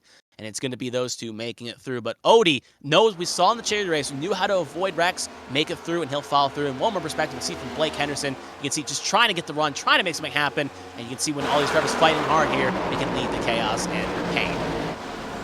Chaos and pain is a theme they're not going to want to repeat when they go green flag racing next week here at the World Center of Speed. Let's go ahead and take you down the night's finishing order for duel number 2 when we get that on screen. Josh Susie will win that duel race. Started third, will finish position number 1. Richard Odie in second, Dean Clavette third, Joshua Gaiman in fourth, Bobby Blowers and Tommy Reynolds, the 2 drivers who had to race their way in, will get to the big show in positions 5 and 6. Beyonce Constantino in 7th, DJ Anderson 8th, William Britton, the first one on the outside looking in, despite finishing 9th, will not make it to the big dance, and Blake Henderson rounding out your top 10. Going through the rest of the field, Lily Frazier, Jonathan Adams, Callie Height, who restarted in 3rd that time, drops all the way back to 13th. Zachary Apperson, Chet Wadsworth, who had a front row view, will drop back to 15th. Byron Jones, Josh Arnold, Matthew Boone, Josh Arnold, the last car to finish on the lead lap. Matthew Boone, Seth Wansing, and Lily Peltier Sharp rounding out your top 20. Yeah, that is how the cookie crumbs up. His Sharp pulled off near the end. Wansing had a bit of connection issues on the point as well. But yeah, the pole setter that started the race in the lead ends up falling back down to 20th. I want to bring up one more point as well. Odie, remember, started in P18, if my math is correct, gets all the way up to 2nd. So that's how you maximize your profits, maximize your starting position. And he goes from what would have been maybe the last couple rows of the race, using these duels as an opportunity to capitalize. He will be now starting in row 3, position 6 for the big dance. You see Sosi here celebrating and doing a victory lap here. And maybe this will be a precursor to what we may see from the defending champion and Daytona 500 winner. And it looks like we're going to hear some of his thoughts. Joshua Susie finishing first in the second duel, and I just want to kind of get a read on your emotions right now. Going 10 extra laps, that's got to be a very difficult proposition, especially after all the chaos and carnage you saw during the race. Yeah, absolutely. Trying to organize it with your teammates to get restarts, but keep getting regulated to the bottom where you can get side drafted. Pretty hard. It's we were trying, and man, that was a crazy last lap, wasn't it? Walk us through those last 2 restarts. We saw you slowly work your way up through the field. We saw you get back up in the lead. Walk us through your mindset in those last 2 and how you were able to put it together. Well, priority was try to use the teammates as best you can, but unfortunately, the top line did a really, really good job of side drafting the bottom 2 behind me. So it kind of broke us up, and I ended up having to throw some blocks on the backstretch, and that cycled that around. We thought we were gonna restart on the top in that final restart, and was it Wansing, I believe, was running second at the time. Lagged out, so that put that back on the bottom, and I had to choose the bottom because I'm not going to ditch the teammates. We had a better restart that time, and then it's just watching the mirror and trying to get to the high line. If the run was coming, I had to move up. Teammates got shuffled, unfortunately, and just preparing for the move to be made. I was really surprised Shad made it as early as he did, considering how strong the right side draft is. And this car's a rocket ship. I think 2 of the restarts, I started second. I was able to side draft the leader and take the lead, so I knew it was a real good piece.